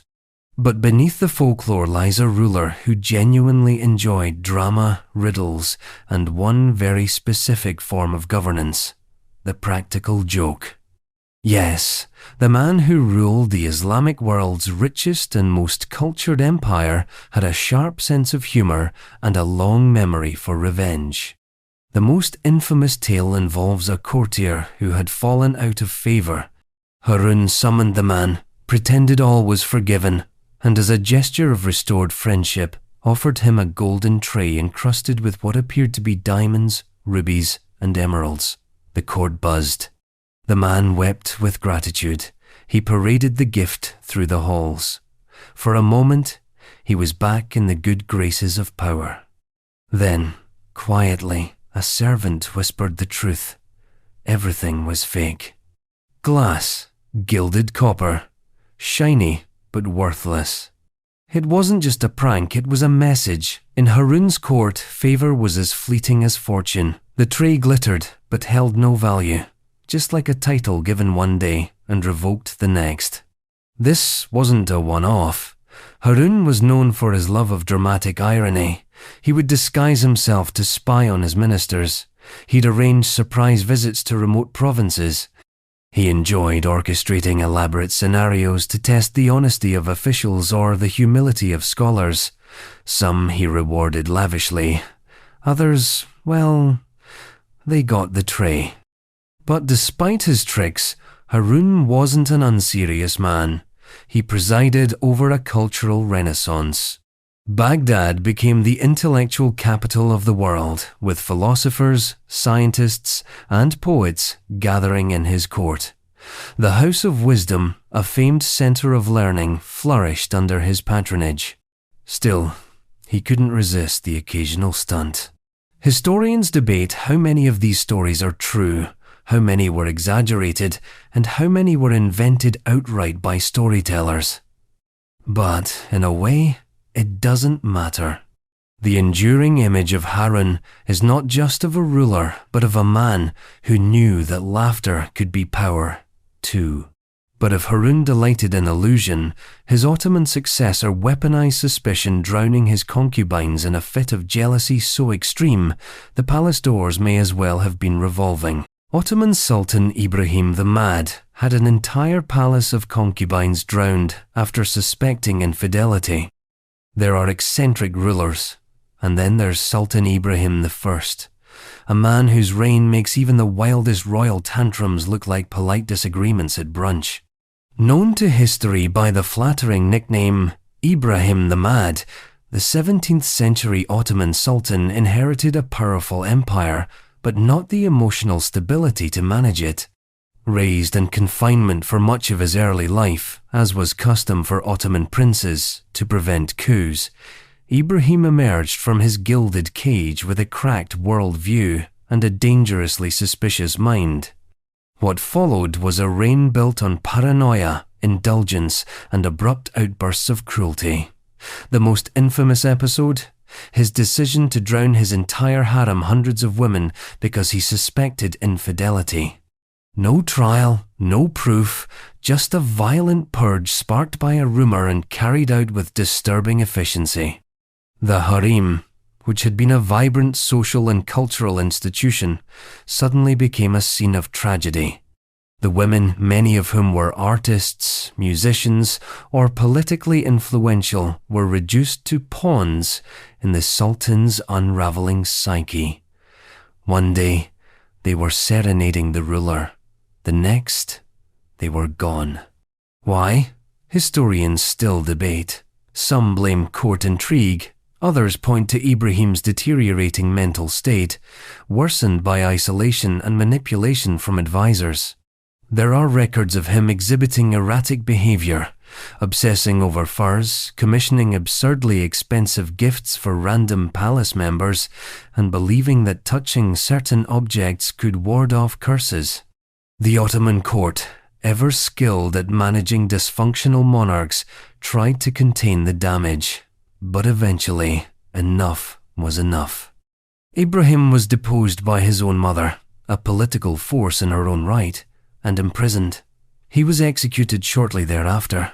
His reign is often cited as one of the darkest chapters in Ottoman history, not because of wars lost or policies failed, but because it showcased how personal instability could become imperial catastrophe. And yet, for all the horror, the story of Ibrahim remains disturbingly relevant. When unchecked power meets unchecked paranoia, the consequences are both senseless and swift. Coming up next, a sultan who partied so hard on wine, he died from a drunken fall, perhaps the least ceremonial exit in all of imperial history. Sultan Selim II of the Ottoman Empire died after slipping in his palace while drunk on wine. In the long and often blood-stained ledger of Ottoman sultans, Selim II stands out not for conquest, reform, or administrative brilliance, but for his spectacularly undignified exit. Dubbed Selim the Sot by later historians, Selim II was the kind of ruler who would have been much happier as the lead singer in a palace tavern quartet than as the head of a vast Islamic empire. His defining legacy? He drank. A lot. So much so that his father, the legendary Suleiman the Magnificent, likely rolled over in his elaborate tomb on a regular basis. Selim came to the throne in 1566 after a string of politically motivated fratricides and the usual Ottoman court drama. Unlike his father, who had turned the empire into a juggernaut of military and legal reform, Selim had little interest in ruling. He delegated most of the hard work to his Grand Vizier, Sokolu Mehmed Pasha, who essentially ran the empire, while Selim ran through barrels of Cypriot wine. This wasn't a state secret. Diplomats wrote home about it. Court historians whispered it. Even poets, usually eager to flatter, seemed to subtly suggest that maybe, just maybe, the Sultan should step away from the goblet. But Selim was unapologetic. He once launched a military invasion of Cyprus largely to secure better access to the region's wine. That's not a metaphor, that's foreign policy as a wine tour. The end came predictably after a night of heavy drinking. Sources suggest that Selim, returning from a bath, or possibly a wine cellar, slipped, fell, and struck his head on the marble palace floor.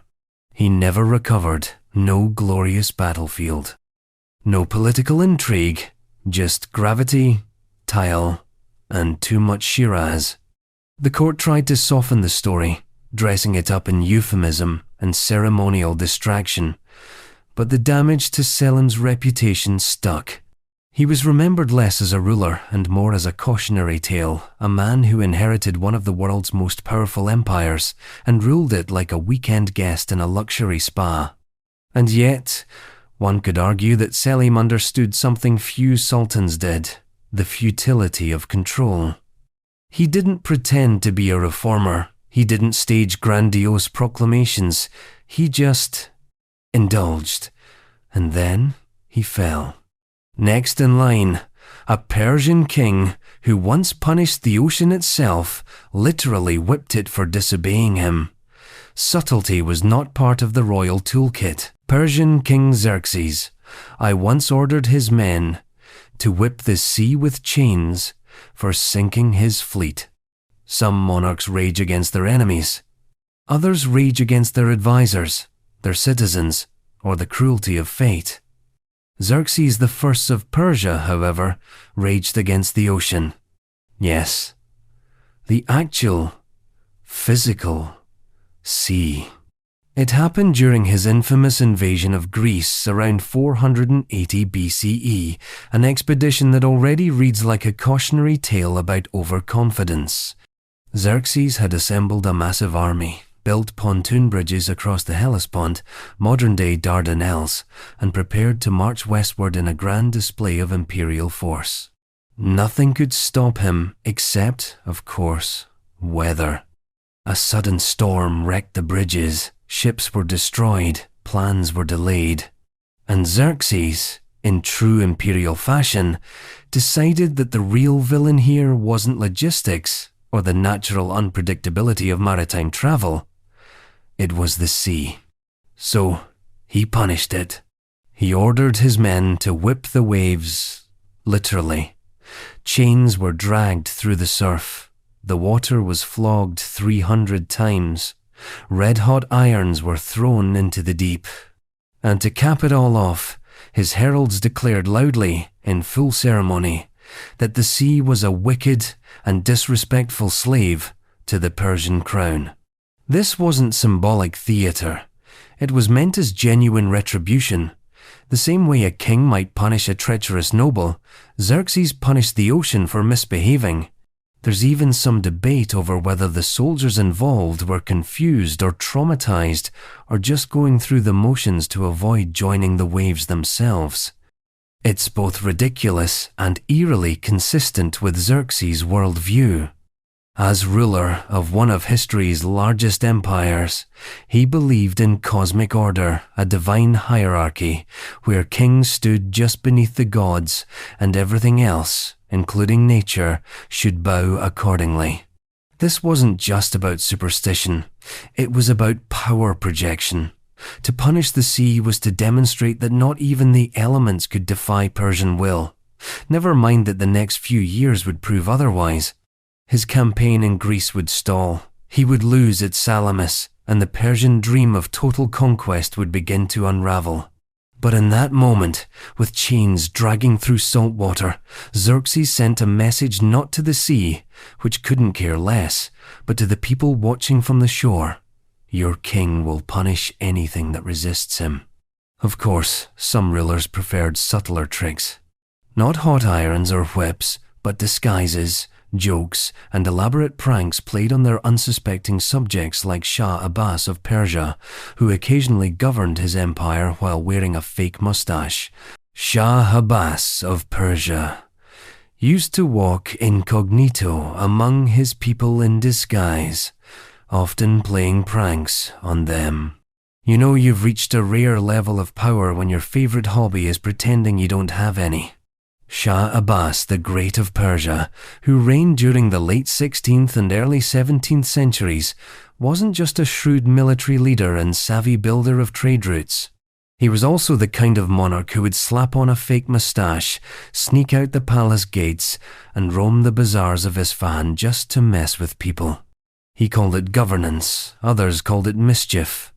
Abbas was obsessed with knowing the mood of the people, not through advisors or carefully edited reports, but first-hand.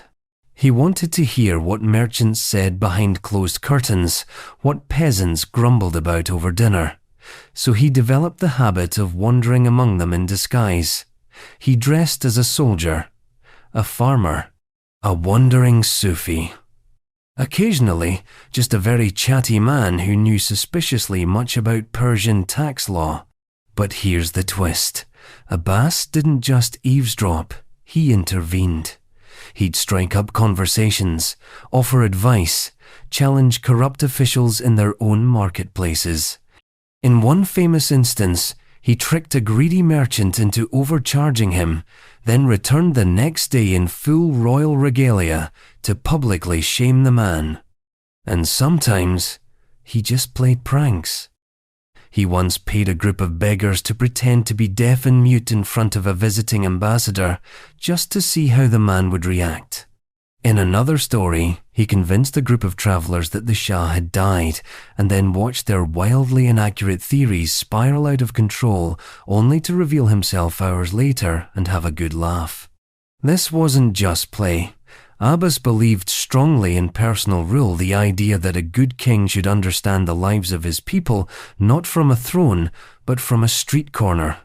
His nocturnal escapades may sound theatrical, but they gave him insight no official could. He learned what taxes were hated most, which governors were skimming profits, where the whispers of rebellion lived. The irony, of course, is that Abbas, master of disguise, ruled with absolute authority. His spies were everywhere, his punishments swift. But beneath the authoritarian streak was a ruler who understood something rare, the power of presence. To rule people, you had to know them. To know them, sometimes you had to dress like them. And when he tired of playing tricks, he left the bazaars and returned to the palace, where another sultan, generations later, would declare coffee illegal, even as he secretly sipped it behind closed doors. So while Shah Abbas was out pranking his own people in disguise, Sultan Murad IV was banning coffee by day and sipping it in secret by night, because hypocrisy always pairs well with a hot drink. If you're still here, congratulations, you're in deep. Might as well subscribe now and make it official. Also, let us know in the comments, where are you watching from and what time is it? Is this your sunrise scroll in Nairobi? Your insomnia-fueled binge in Berlin? We're always curious who's roaming the palace halls with us at ungodly hours. Now ready to meet a pharaoh who weaponized honey and nudity for pest control? Sultan Murad IV banned coffee, tobacco, and alcohol in Istanbul, yet secretly drank heavily himself. There's hypocrisy. And then there's Sultan Murad IV, a man who outlawed coffee, tobacco, and alcohol in the Ottoman Empire, and then spent his evenings indulging in all three like it was his personal buffet of forbidden pleasures. Ruling from 1623 to 1640, Murad came to power young and unstable times.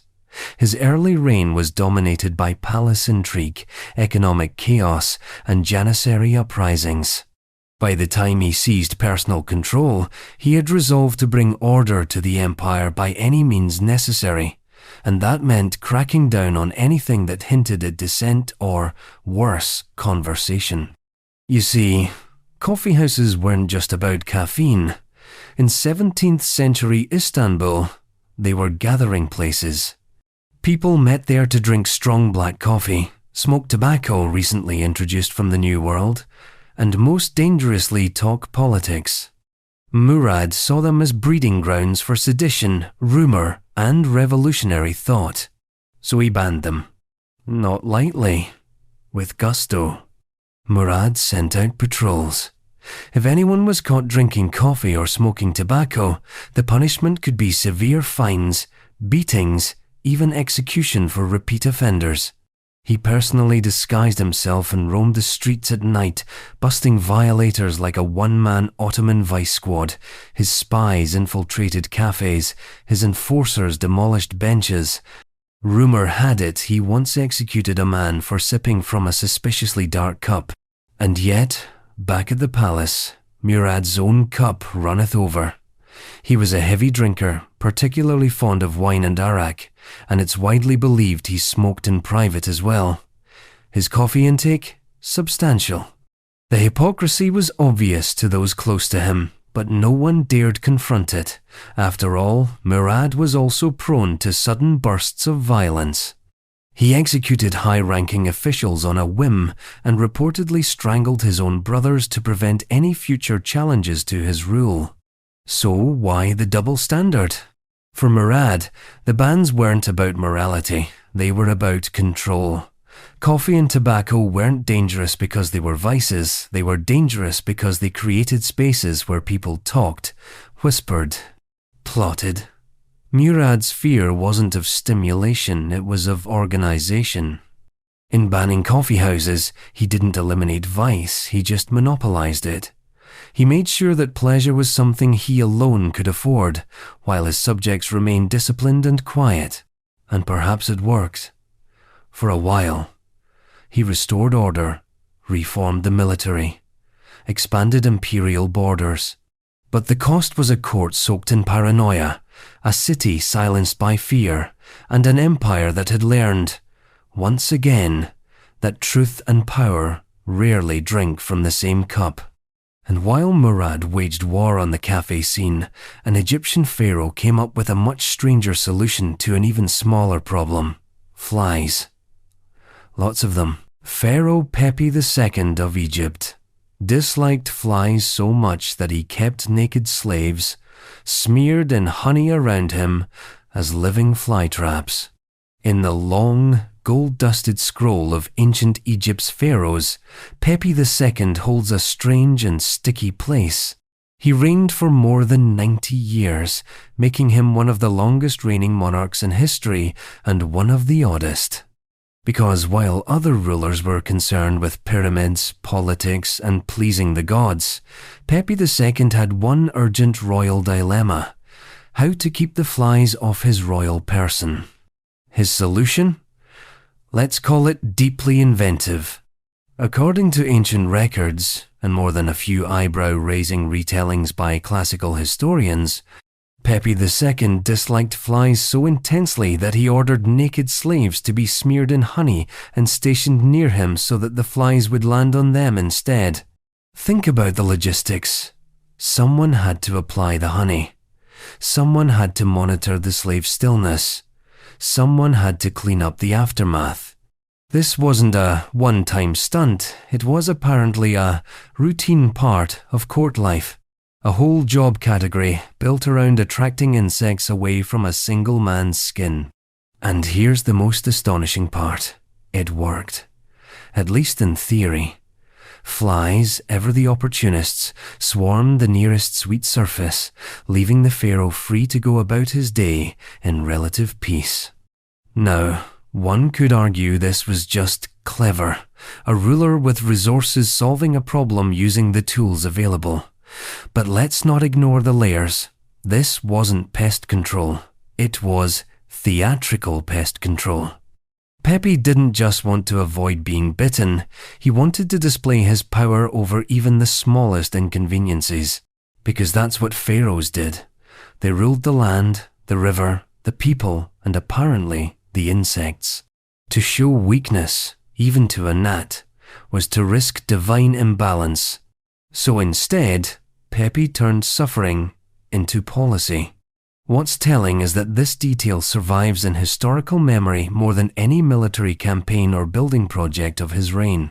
Not because Pepi II didn't do other things he did, but because this act of Baroque absurdity is the kind of thing history refuses to forget. And in a way, it encapsulates monarchy itself, a man so elevated that even nature must be redirected, no matter how irrational the method. And speaking of irrational, the next pharaoh took divinity to an entirely new level, rewriting Egyptian religion, outlawing old gods, and writing hymns to the sun like it was his personal pen pal. Pharaoh Akhenaten forced his court to worship only the sun god Aten and wrote songs to the sun himself. If ancient Egypt had a rock star pharaoh, it was Akhenaten, a king who didn't just tweak the system, but blew it up and started his own band, starring himself and the Sunday. Before Akhenaten, Egyptian religion was a crowded stage, dozens of gods, temples in every city, priests with their own power networks. It was a divine bureaucracy. Akhenaten didn't like that. So he declared all the gods obsolete except one, Aten, the sun disk. And not just the sun as a concept, but as a personal deity that communicated directly with him. To make this work, he changed everything. Temples were closed, priests were sidelined, the capital was moved to a brand new city called Akhetaten, modern-day Amarna, built from scratch to worship the Sunday art changed too. Gone were the stiff, idealized figures of traditional Egyptian statuary. Akhenaten commissioned new portraits that showed him with elongated limbs, bulbous features, and tender, almost androgynous poses, often with his wife Nefertiti and their children lounging beneath Aten's rays like a divine family picnic. But the most bizarre part? He wrote love songs to the Sunday. Actual hymns, poetic, personal, and devotional. He praised Aten's warmth, Aten's brilliance, Aten's attention to his life. It was less religious ritual and more celestial fan mail. The most famous, the Great Hymn to Aten, reads like a romantic ode. Akhenaten didn't just worship Aten, he had a relationship with Aten. Historians still debate what drove this religious revolution. Some say it was theological, a genuine move toward monotheism. Others think it was political. By removing all the other gods and their priesthoods, Akhenaten centralized power in himself. If he was the only one who could talk to Aten, then he was indispensable. But like many radical shifts in power, it didn't last. After Akhenaten's death, the old gods came roaring back. His city was abandoned. His name was scratched from monuments. The temples reopened. His son Tutankhamun restored traditional religion, and Akhenaten was filed away as a national embarrassment, a cosmic experiment that ran too long. And yet, there's something oddly touching about him.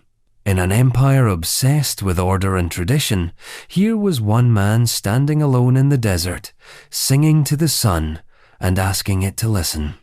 Maybe it was madness. Maybe it was vision. Either way, it was unmistakably human. And next, we meet a queen who turned drinking contests into economic disasters. Cleopatra, whose pearls were more valuable than diplomacy. Cleopatra of Egypt reportedly dissolved a priceless pearl in vinegar and drank it just to win a bet. As the last active ruler of the Ptolemaic dynasty, Cleopatra VII was no stranger to spectacle. She spoke multiple languages, aligned herself with Julius Caesar and later Mark Antony, and presided over a kingdom teetering on the edge of Roman conquest. But among all the rumors and theatrical tales surrounding her life, one stands out as particularly ridiculous, decadent, and if true, deeply acidic. According to the Roman historian Pliny the Elder, Cleopatra once made a bet with Mark Antony that she could host the most expensive dinner in history, a statement that already reeks of drama and looming indigestion. Antony, amused or possibly already tipsy, accepted the challenge. Surely, he thought, no dinner could possibly justify such a boast. Then came the wine goblets. Cleopatra removed one of her earrings, a pearl so large and exquisite that it was considered one of the two most valuable in the world. Without a word, she dropped it into a goblet of vinegar, waited for it to dissolve, or at least soften, and then drank the concoction. Bet 1. The second pearl, reportedly given to a statue of Venus in Rome, making this possibly the only diplomatic gesture ever made via earring donation. Now, chemically speaking, this feat is questionable. Pearls are made of calcium carbonate, and while vinegar is acidic enough to react with them, fully dissolving one would take time, possibly hours, and quite a bit of stirring. But historical embellishment aside, the point of the story isn't the science. It's the message. Cleopatra was so rich, so audacious, and so determined to make a point that she drank something more valuable than most provinces. To Pliny and other Roman chroniclers, the episode proved Cleopatra's vanity and excess. But modern historians see it differently. In a world ruled by male egos and brutal power plays, Cleopatra used performance as politics. The pearl wasn't just jewelry, it was a weapon, a spectacle, a statement of dominance wrapped in a woman's body and weaponized through dinner theatre. And let's be honest, if anyone was going to turn a chemistry experiment into royal one-upmanship, it was Cleopatra. She didn't just rule Egypt, she curated Egypt. Her public image was part goddess, part diplomat, part seductress, part sovereign, and sometimes part culinary daredevil. Of course, giving away vast riches in a single drink may seem outrageous, but it's nothing compared to her West African counterpart, a king whose generosity was so extreme it crashed entire economies. Mansa Musa of Mali, the richest man in history, once gave away so much gold during his pilgrimage to Mecca that he caused inflation across the Middle East. We toss around the term rich a lot. Billionaires, tycoons, CEOs with yachts named after Latin verbs. But none of them, not one, can hold a candle to Mansa Musa, the 14th century emperor of Mali, who remains, by most historical estimates, the richest human being who has ever lived. And he didn't just hoard it, he shared. Or perhaps more accurately, he unleashed it. In 1324, Mansa Musa set off on the Hajj, the sacred Islamic pilgrimage to Mecca. As a devout Muslim and the leader of one of Africa's most powerful empires, he wanted to make a statement. A religious journey, yes, but also a diplomatic mission, a public relations tour, and a rolling economic thunderstorm that would ripple across continents. He brought with him an entourage of 60,000 people, soldiers, servants, officials, and scholars. He carried dozens of camels, each loaded with hundreds of pounds of gold. This wasn't a travel party, it was a moving metropolis. And everywhere he went through Cairo, Medina, and Mecca, he gave gold away, to the poor, to merchants, to mosques, to anyone who crossed his path with a respectful bow and a hopeful pouch.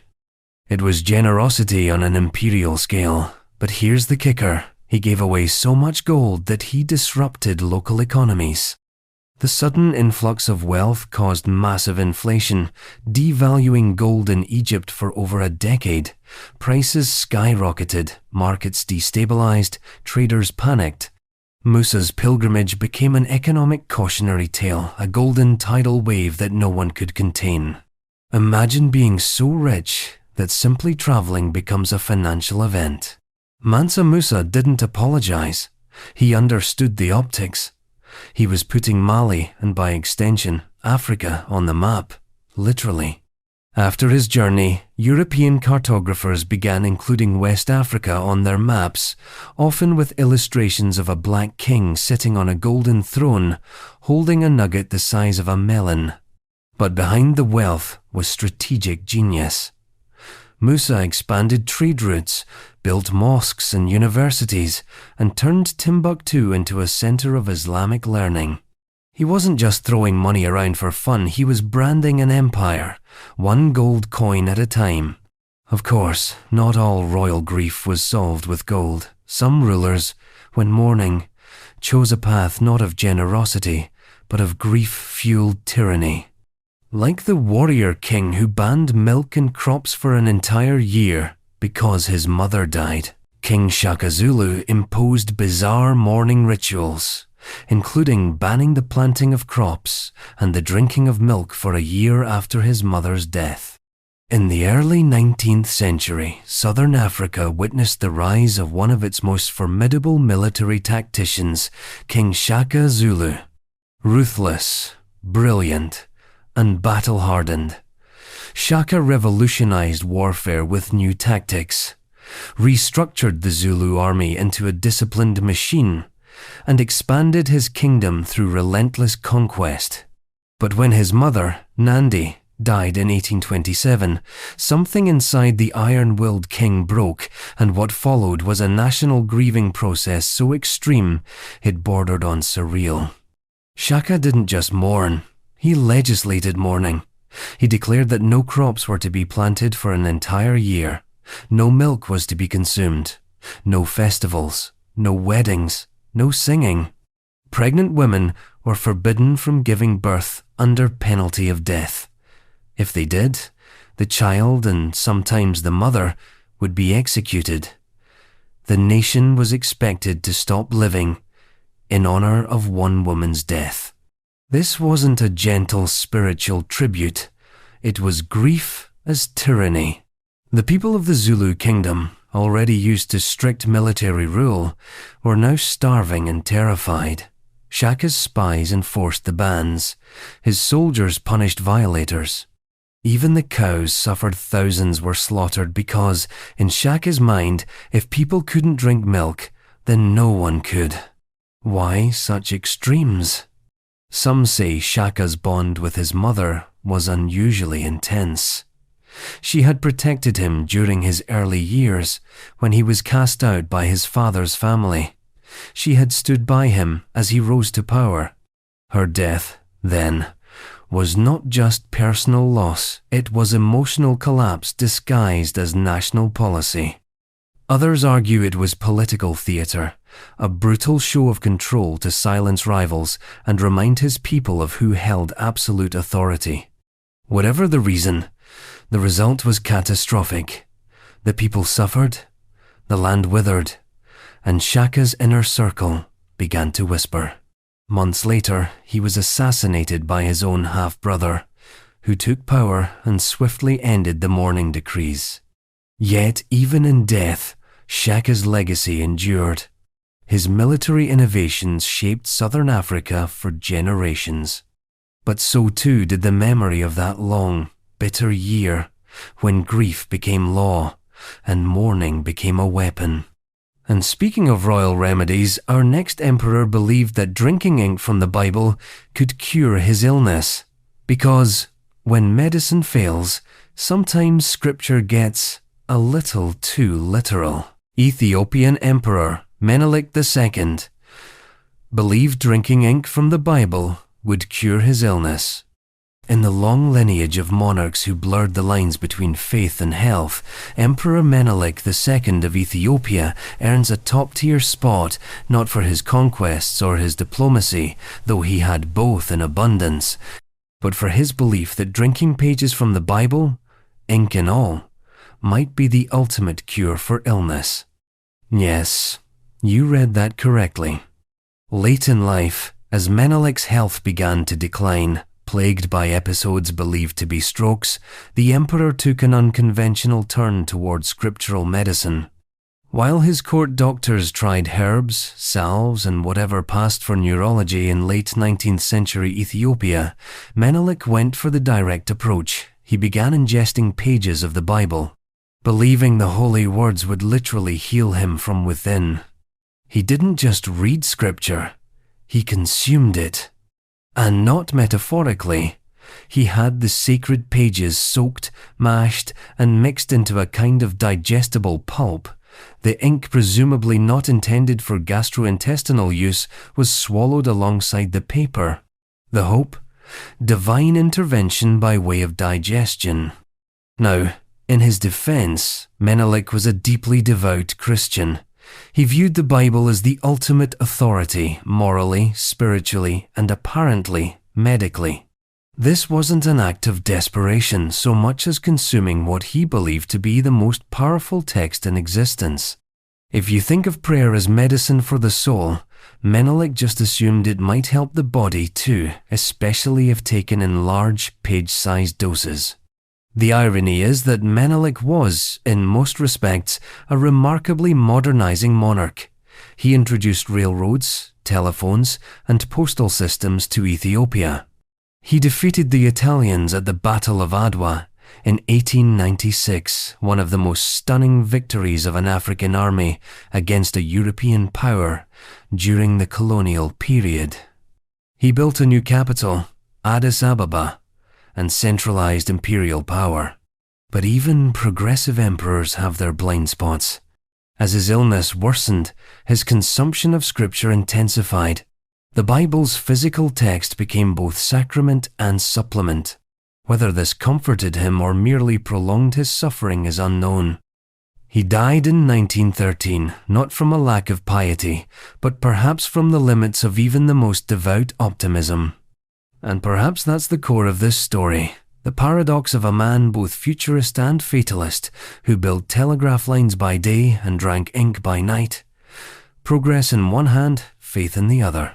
Of course, if Menelik turned to sacred texts for healing, another pharaoh turned to architecture, commissioning more statues of himself than any other ruler in Egypt, some even taller than the gods. Pharaoh Ramses II had over 100 children and made statues of himself taller than the gods. Ramses II, known as Ramses the Great, ruled Egypt for 66 years, fathered more children than most small villages could name, and commissioned so many statues of himself that you'd think he was in a one-man competition against time, mortality, and modesty. Let's start with the numbers.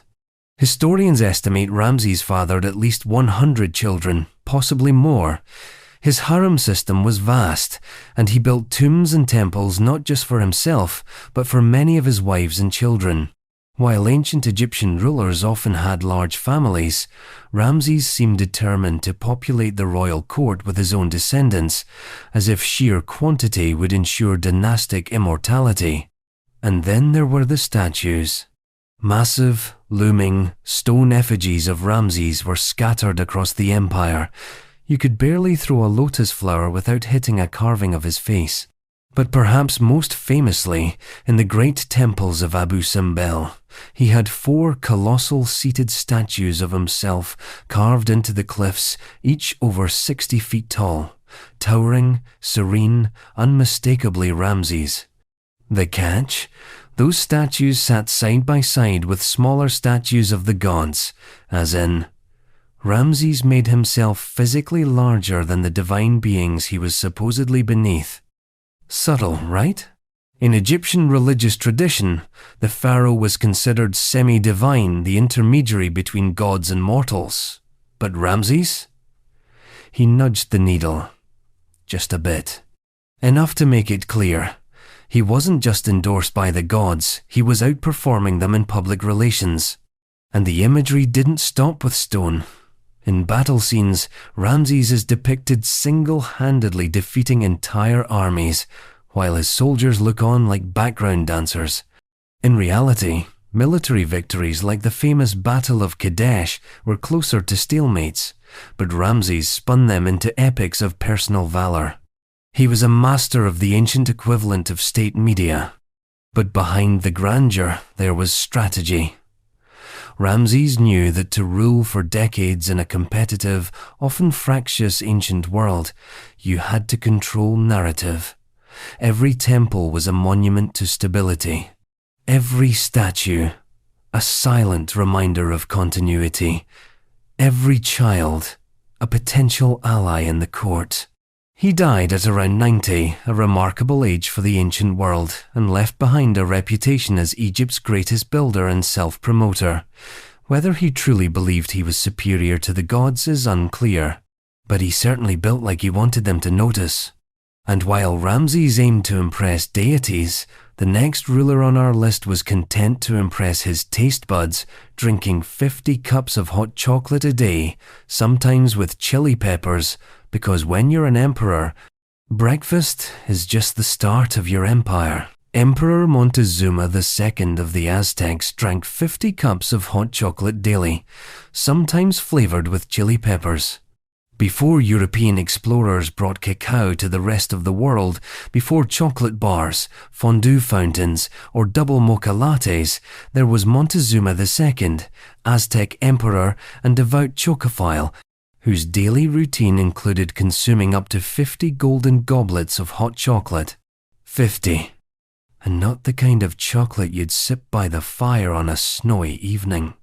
This was exocolatel, a rich, bitter, frothy drink made from roasted cacao beans, often mixed with spices like chili peppers, vanilla, or annatto, and served cold. It was considered sacred, medicinal, energizing, and, in Montezuma's case, deliciously essential. Chocolate, in Aztec culture, wasn't just a beverage, it was currency. Soldiers were paid in cacao beans, taxes were collected in them, priests offered them during rituals. And Montezuma, he treated the drink as both elixir and armor.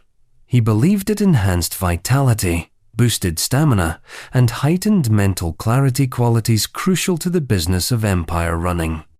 Consumed before visiting his harem, before diplomatic meetings, and presumably before morning greetings, the emperor's chocolate intake became legendary. European conquistadors were baffled and impressed. Hernan Cortés later described Montezuma's consumption habits with a mix of reverence and thinly veiled jealousy. To the Spanish, chocolate was exotic. To Montezuma, it was divine fuel. And it wasn't just the drink, it was the presentation. Each of his goblets was made of pure gold and used only once. Afterward, they were discarded or gifted, because nothing ruins the taste of chili-infused cacao like leftovers. So why chili? Because Aztecs believed in the fusion of heat and energy. The bitterness of the cacao combined with the fire of the pepper to create something intense, bold, bracing, almost aggressive, much like their empire. Montezuma's hot chocolate was more than habit. It was ritual, a performance of wealth, health, and supremacy. Every cup was a declaration. The world flows through my hands, and I drink it one goblet at a time. Of course, not every ruler used gold goblets. Some played dice, with golden pieces, and let their subjects win, because that's how you rule when your throne is made. Not of fear, but of generous illusions. Inca Emperor Atahualpa played dice games with golden pieces, but let his subjects win on purpose. There are kings who rule by sword, decree, or divine right. And then there's Atahualpa, the last sovereign emperor of the Inca Empire, who ruled, at least in part, by playing dice. With golden pieces. And not just for entertainment, but as a subtle form of imperial theatre, and a curious, calculated performance of humility. By the time the Spanish arrived in the early 16th century, Atahualpa had recently won a brutal civil war against his half-brother, Huáscar, solidifying control over the sprawling Inca domain. But amidst the chaos of consolidation and looming foreign invasion, Atahualpa took time to do something few emperors would dare. He invited commoners to play dice with him. And then he let them win. The game, likely a variant of pitchqua or a similar dice-based pastime, wasn't high stakes in the traditional sense. The real gamble wasn't the gold, it was the optics. Atahualpa used these games to connect with the people. By appearing beatable, approachable, even jovial, he crafted an image of a leader who wasn't afraid of closeness or of pretending to lose. Of course, no one was fooled. The emperor's dice were made of solid gold, his throne was in view, and his guards never stopped watching. But that was the point. The gesture wasn't about actual defeat, it was about graciousness. It told the people, yes, I am powerful. Yes, I am rich, but I still share a game with you. It was political theater, but wrapped in a golden smile. And this wasn't a one-time gimmick. Atahualpa's reign was steeped in ceremonial engagement. Festivals, rituals, and symbolic performances played a critical role in Inca governance. Everything had a deeper meaning. A dice game wasn't just a game, it was a performance of controlled generosity. He gave people the illusion of chance while keeping control of the rules. What makes this even more poignant is that not long after these moments of playfulness, Atahualpa was captured by Francisco Pizarro's forces. Despite offering an unfathomable ransom, a room filled with gold, he was executed. And the empire unraveled. So in hindsight, those dice games with golden pieces take on a deeper resonance. They were symbolic acts from a man who could no longer afford to lose, even when pretending to. And if Atahualpa ruled with golden games and crafted illusions of equality, another emperor created a literal zoo of exotic animals and people right in the heart of his empire, because nothing says power like collecting the world and caging it. Emperor Moctezuma, the first of the Aztecs, had a zoo with jaguars, snakes, monkeys, and even dwarfs. Before national parks, before safari tours, and centuries before wildlife documentaries, there was Emperor Moctezuma, the Aztec ruler, who curated a living gallery of the natural world, not for science, not for preservation, but for spectacle, status, and spiritual control. His royal zoo, located in the capital city of Tenochtitlan, wasn't just an enclosure, it was an empire within the empire, a space designed to display the breadth of Moctezuma's reach. Within its stone walls were kept jaguars, pumas, snakes, monkeys, colorful birds, alligators, and countless other creatures brought in from all corners of the Aztec realm. This was not a petting zoo, it was more akin to a living map of his conquests. If a region submitted to Aztec control, its most exotic fauna were brought to the capital, caged, and displayed like trophies. Each beast a reminder that Moctezuma ruled the land and everything on it. But animals weren't the only inhabitants. The zoo also housed dwarfs, giants, and people with physical deformities referred to in records as human curiosities. They were cared for, housed, and occasionally presented during ceremonial functions. In Aztec cosmology, individuals with unusual appearances were often believed to possess spiritual insight or divine connections. Within the palace complex, they were both spectacle and symbol. And the logistics? Mind-boggling. Hundreds of caretakers fed the animals, cleaned enclosures, and prepared elaborate rituals meant to appease the gods associated with various species. The jaguars, in particular, were treated with a mixture of fear and reverence, as they symbolized war and nobility. Special attendants fed them daily, often behind heavily guarded barriers. If one escaped, that day became an unscheduled holiday for unfortunate bystanders. Foreigners who visited the zoo, especially later during the reign of Moctezuma II, were stunned. Spanish accounts described it as a wonder of the world, filled with sounds, smells, and colors so overwhelming that it defied their European imaginations. But beneath the spectacle was ideology. Moctezuma's zoo wasn't entertainment, it was cosmic order made visible.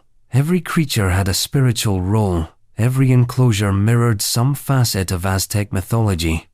Jaguars didn't just pace in cages, they represented the night. Monkeys weren't just mischievous, they embodied particular gods. Even the layout of the zoo reflected sacred geometry. In a world where kings claimed divine favor, Moctezuma went further. He collected the divine, one cage at a time. And while Moctezuma was curating animals like an earthly demigod, on the other side of the world, an emperor was curating something else, photographs, and taking his camera to royal dinners like it was a courtier. Brazilian Emperor Pedro II loved photography so much that he carried cameras everywhere, even to state dinners. Long before smartphones turned every meal into a photo op, there was Emperor Pedro II of Brazil, a 19th century monarch who had two enduring passions, governing a young empire and taking really good photographs of absolutely everything. If most rulers had advisors, generals, and mistresses at their side, Pedro had something else, a camera. Known for his intellect, curiosity, and slightly melancholy demeanor, Pedro II was the kind of man who'd rather spend an evening discussing optics with physicists than attending a gala. He was fluent in multiple languages, corresponded with scientists across Europe, and in the mid-1800s fell head over heels in love with the new art of photography. He didn't just sit for portraits, he took them, developed them, learned the chemistry behind them. His personal collection includes hundreds of glass negatives, images of landscapes, people, architecture, and even experiments with early exposure techniques.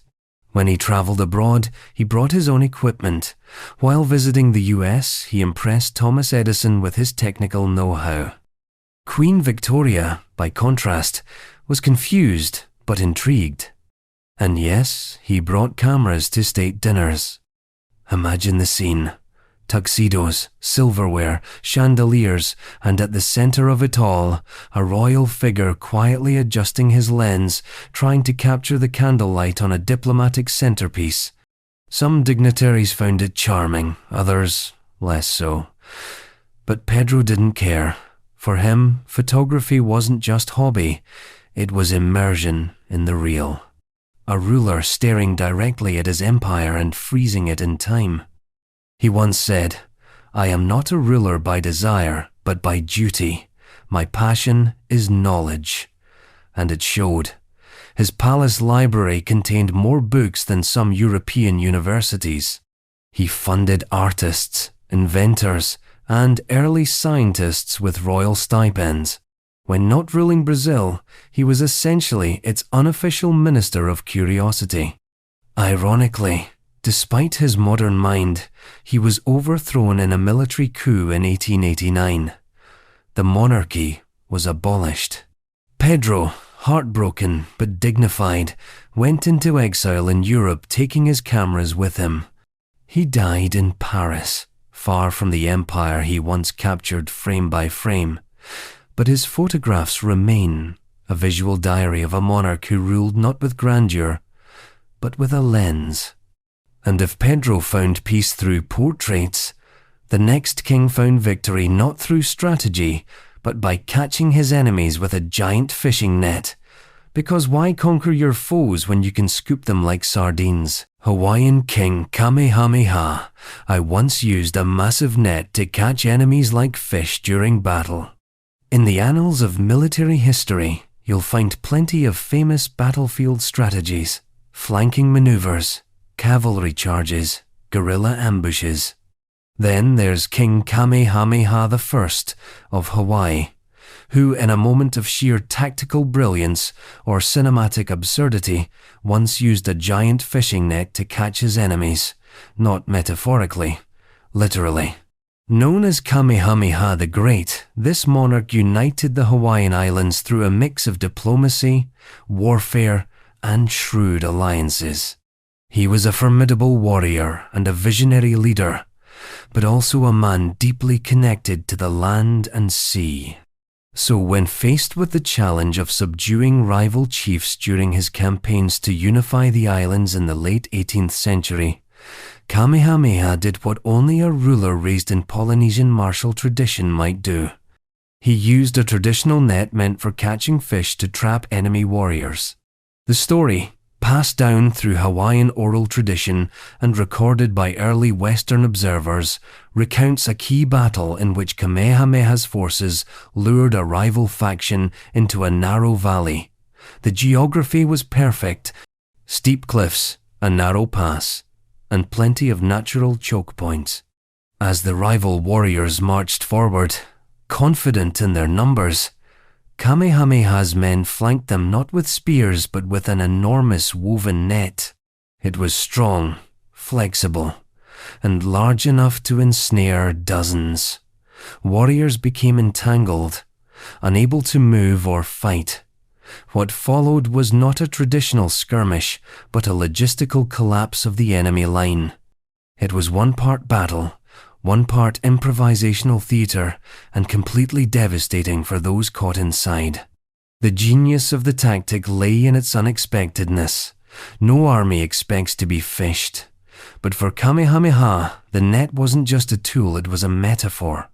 Just as the sea provides for those who understand its rhythms, so too does power come to those who know how to harness their environment. It also reflected Kamehameha's broader philosophy of adaptive warfare. He trained his warriors in traditional Hawaiian combat, but also welcomed Western firearms and cannons when they became available. He wasn't tied to pride or tradition, he was tied to results. And the result of that net-wielding strategy? Victory, consolidation, and eventually, the unification of the Hawaiian Islands under a single rule, a feat no leader before him had achieved. The net itself has become legend, less as a physical artifact, more as a symbol, a reminder that real power doesn't always arrive on horseback or in steel armor. Sometimes it drifts in on the tide, waiting to be woven. Of course, while Kamehameha was ensnaring enemies like they were dinner, some kings were barely holding onto their crowns, like the monarch whose reign was so short you could have missed it during lunch. King Louis XIX of France technically ruled for only 20 minutes before abdicating. There are short reigns. And then there's King Louis XIX, a monarch whose time on the throne was shorter than the average nap.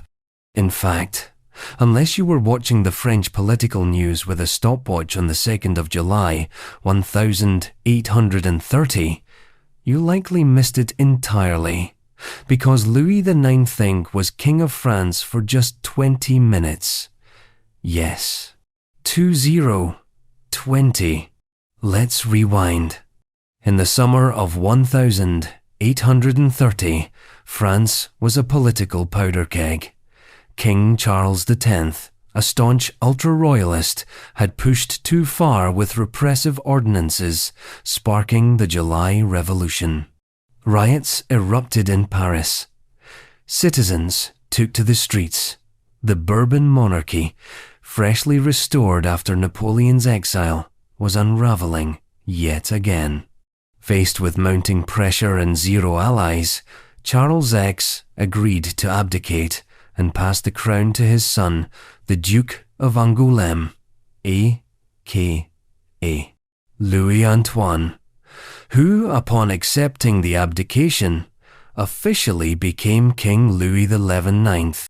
And then, approximately 20 minutes later, he abdicated too. Why? Likely a mix of fear, futility, and a basic understanding of the mob forming outside. The Bourbon name had become radioactive. Louis XI IX had no support, no base, no real will to test the Parisian appetite for guillotines a second time. So in the span of one afternoon, France saw two monarchs abdicate and a constitutional monarchy crumble like a dry croissant. Historians have debated whether Louis XIX ever truly ruled. Some argue he never formally accepted the crown. Others point to written documents confirming the brief reign. Legally murky, symbolically ridiculous, a royal reign that lasted less time than it takes to boil pasta. But what's most striking is how incredibly French the entire situation was. A centuries-old dynasty, undone by ideals, revolution, and its own stubborn refusal to modernize, all culminating in a 20-minute monarchy. Louis XI fled into exile with his family, living out his days in obscurity. No portraits were painted of him in regal pose. No laws bear his name. His reign exists primarily as a footnote or a trivia question at particularly niche historical cocktail parties. Yet it encapsulates a peculiar truth about monarchy.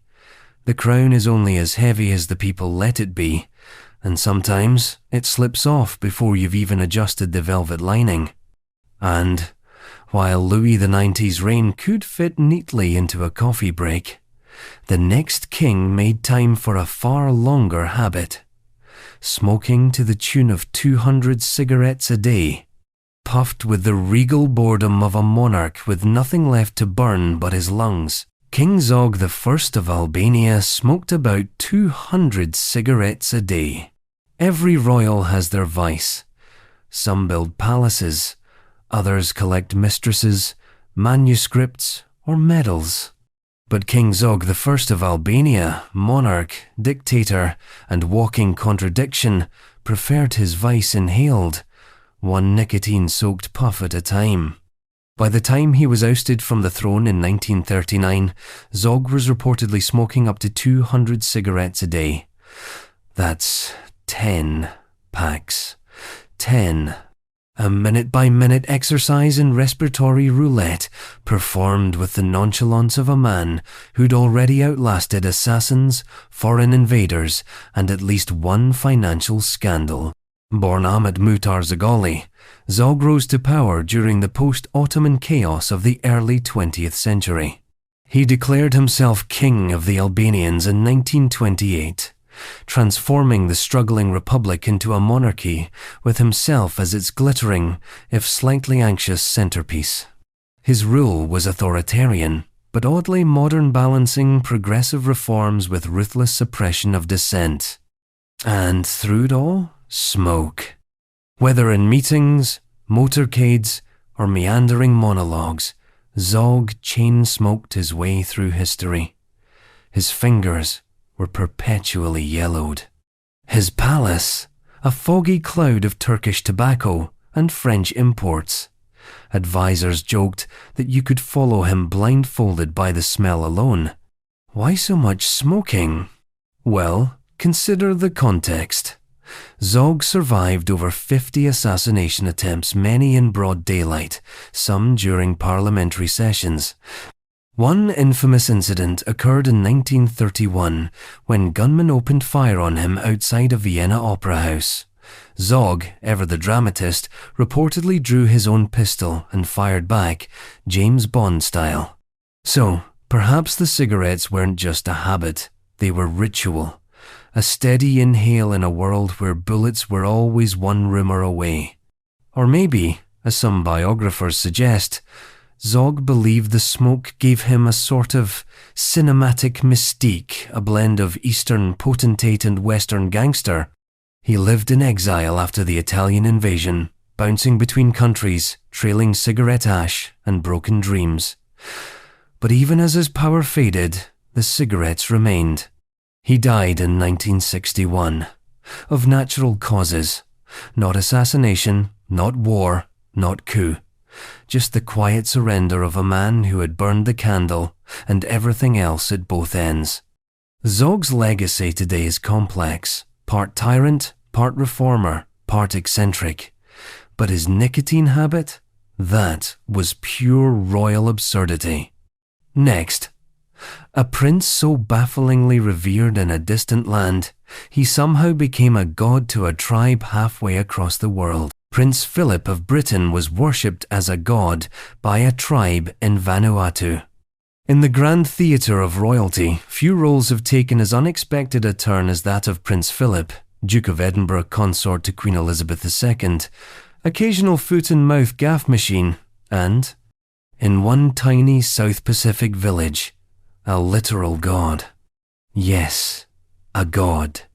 This peculiar twist in colonial mythology unfolded on the island of Tanna, part of the nation of Vanuatu, where the Yaunanan tribe began revering Prince Philip in the mid-20th century as a divine figure, not metaphorically, not as an honorary title, but in the full spiritual sense. According to their belief, Philip was a pale-skinned son of an ancient mountain spirit, destined to travel far away, marry a powerful woman, and return with blessings. This belief didn't arise from Buckingham Palace propaganda or missionary tales. It was born from a fusion of traditional Melanesian prophecy, British imperial presence, and a little bit of colonial surrealism. When the villagers saw portraits of Queen Elizabeth II, with Philip often pictured beside her, and learned he was her husband, it clicked. The man in the photo wasn't just some foreign royal. He was the one foretold. Word spread. The villagers began holding rituals in his honor. They displayed his photographs in shrines. They sent him ceremonial gifts, most famously a traditional pig-killing club. In return, Philip sent back a photo of himself holding the club, dressed in a suit, looking mildly confused but also dutiful. It was, in that moment, possibly the most polite divine acknowledgement ever recorded. The prince was reportedly amused by the whole thing. Courtiers, predictably, were baffled, but anthropologists saw something more profound.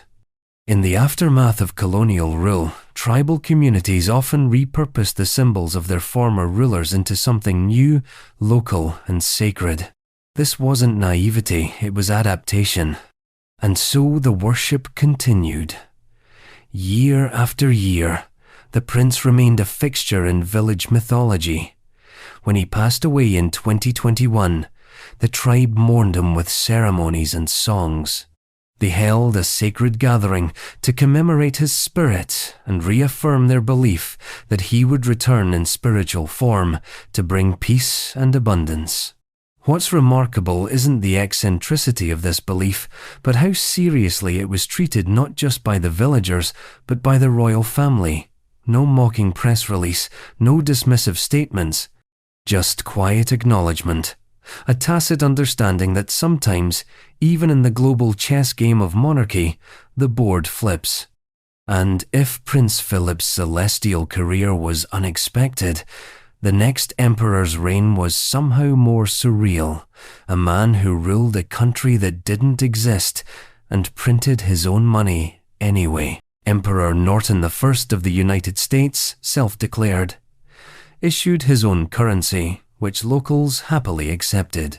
In the mid-19th century, while gold rush chaos reigned in California and real emperors ruled elsewhere with swords and armies, Joshua Abraham Norton walked into the streets of San Francisco and declared himself Norton I, Emperor of the United States and Protector of Mexico. Nobody stopped him, and thus began one of history's most absurd, heartwarming, and strangely functional reigns, a man with no throne, no army, and no legal power, who nonetheless became a beloved figurehead in a city that had no king but desperately needed a little whimsy. Norton wasn't born mad. He was once a successful businessman who fell into ruin after a bad deal involving rice imports. Bankruptcy followed, reputation shattered. But instead of retreating into despair, he leaned into something else entirely narrative. He re-emerged, not as a failed investor, but as an emperor, complete with proclamations, uniforms, and royal flair. He issued imperial decrees, ordering the dissolution of Congress. No one listened. Demanding a suspension bridge be built between Oakland and San Francisco. This one actually happened decades later. And declaring protections for all minority groups in the empire, San Francisco, to its credit, mostly obliged. But perhaps most bizarrely, Emperor Norton printed his own currency bonds and notes bearing his royal seal, redeemable on demand in the year 1880. Local restaurants, shops, and theatres accepted them, not as legal tender, but as souvenirs, as endorsements of his charming delusion, as a citywide inside joke that, somehow, never turned cruel. He dined in restaurants for free, rode public transport without charge, theatres reserved seats for him. He inspected infrastructure projects with the seriousness of a real sovereign. And when he walked the streets in his patched-up uniform, top hat, and cane, people bowed. He was protected, adored, and even in some strange civic sense, respected. Newspapers published his proclamations.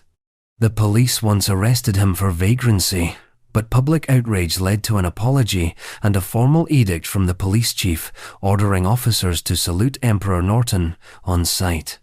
When he died in 1880, over 10,000 people attended his funeral. Businesses closed.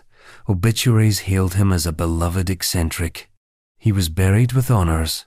San Francisco, in all its chaos, mourned its self-declared emperor more sincerely than it ever mourned some of its actual mayors. And in a way, Norton's reign raises an unsettlingly profound question. If people believe in a ruler and behave accordingly, isn't that on some level real power? Of course, not every ruler earned reverence through charm. Some preferred sneakiness, like the king who once stole Winston Churchill's pocket watch during a diplomatic dinner. King Farouk of Egypt once stole a pocket watch from Winston Churchill during a dinner. Among 20th century monarchs, King Farouk of Egypt stands out not for wisdom, reform, or military acumen, but for being a flamboyant kleptomaniac with a taste for mischief, known for everything from compulsive eating to luxury hoarding to petty theft. The most infamous case? The night he stole Winston Churchill's pocket watch. Yes, that Churchill. During a formal diplomatic dinner, the scene reads like a slow-burn heist film written by Oscar Wilde. Churchill, always the statesman, placed his watch on the table, perhaps a nervous tic, perhaps a subconscious assertion of control over time itself. Farouk, ever the opportunist, noticed it, admired it, and quietly pocketed it. Churchill realized it was missing and began searching. The other guests noticed. A quiet panic set in. Nobody said anything directly, because accusing a king of theft, especially in front of other dignitaries, is a diplomatic minefield. But according to the story, Farouk later returned the watch privately, grinning, offering no apology, just that mischievous charm that made people unsure whether to laugh or gasp. And this wasn't a one-off. Farouk was known for his obsessive collecting, bordering on compulsion. Coins, watches, Fabergé, eggs, rare stamps, luxury cars. His personal stash rivaled that of small museums. He once claimed to own every important coin in the world. He hoarded food, toys, clothes, and yes, more watches. He also loved playing pranks, sometimes benign, sometimes bizarre. He'd switch place cards at banquets, hide items in guests' coats, or impersonate staff for laughs. For Farouk, monarchy wasn't just governance, it was performance art, driven by impulse and indulgence. But behind the antics was a kingdom sliding into crisis. Farouk's rule was marked by corruption, political unrest, and eventual military coup. In 1952, he was forced to abdicate and flee Egypt. The monarchy was abolished shortly after. Still, even in exile, Farouk remained Farouk. He lived lavishly in Rome, dined in luxury, and continued collecting, though presumably not from Churchill's table.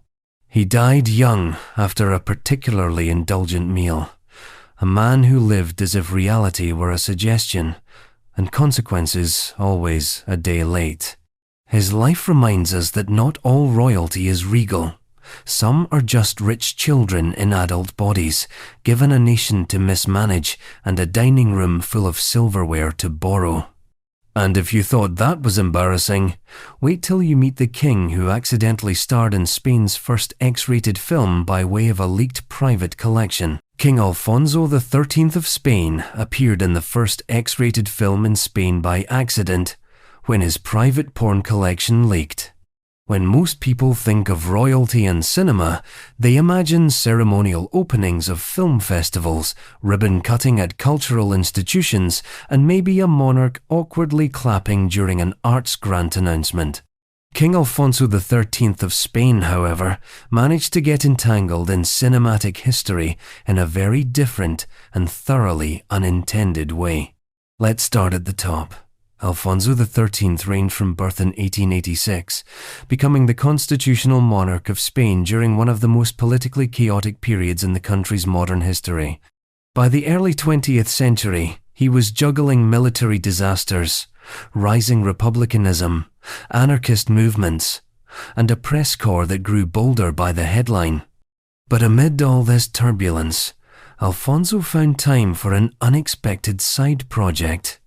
He quietly commissioned erotic films. Now, let's be clear, he didn't star in these films. He wasn't directing, acting, or operating a camera. But he did, according to multiple historians, personally fund the production of several early pornographic short films in Spain.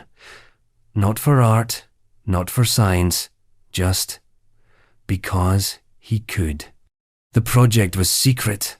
The films were never intended for public viewing. They were shot in private with pseudonymous actors and stored discreetly in royal archives or private estates. Alfonso reportedly had a fascination with early cinema and saw the medium's potential not just as a storytelling platform, but as a highly customized entertainment experience. The titles were cheeky, the plots flimsy, the production values about what you'd expect from a 1,910-second stag film made on royal funding. But it's what happened after his abdication that launched Alfonso into infamy. In 1931, the king fled Spain following widespread political unrest and the establishment of the Second Republic. With him went his belongings, but not all of them. Some of the films he had privately commissioned were left behind or transferred to confidants. Over time, they leaked. Archivists, historians, and eventually journalists uncovered their origin. The connection was made. Alfonso XIII, Spain's once dignified monarch, had unintentionally become the executive producer of Spain's first known X-rated film library. The fallout?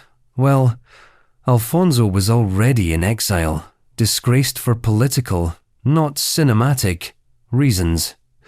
But the revelation added a strange, almost slapstick postscript to his legacy.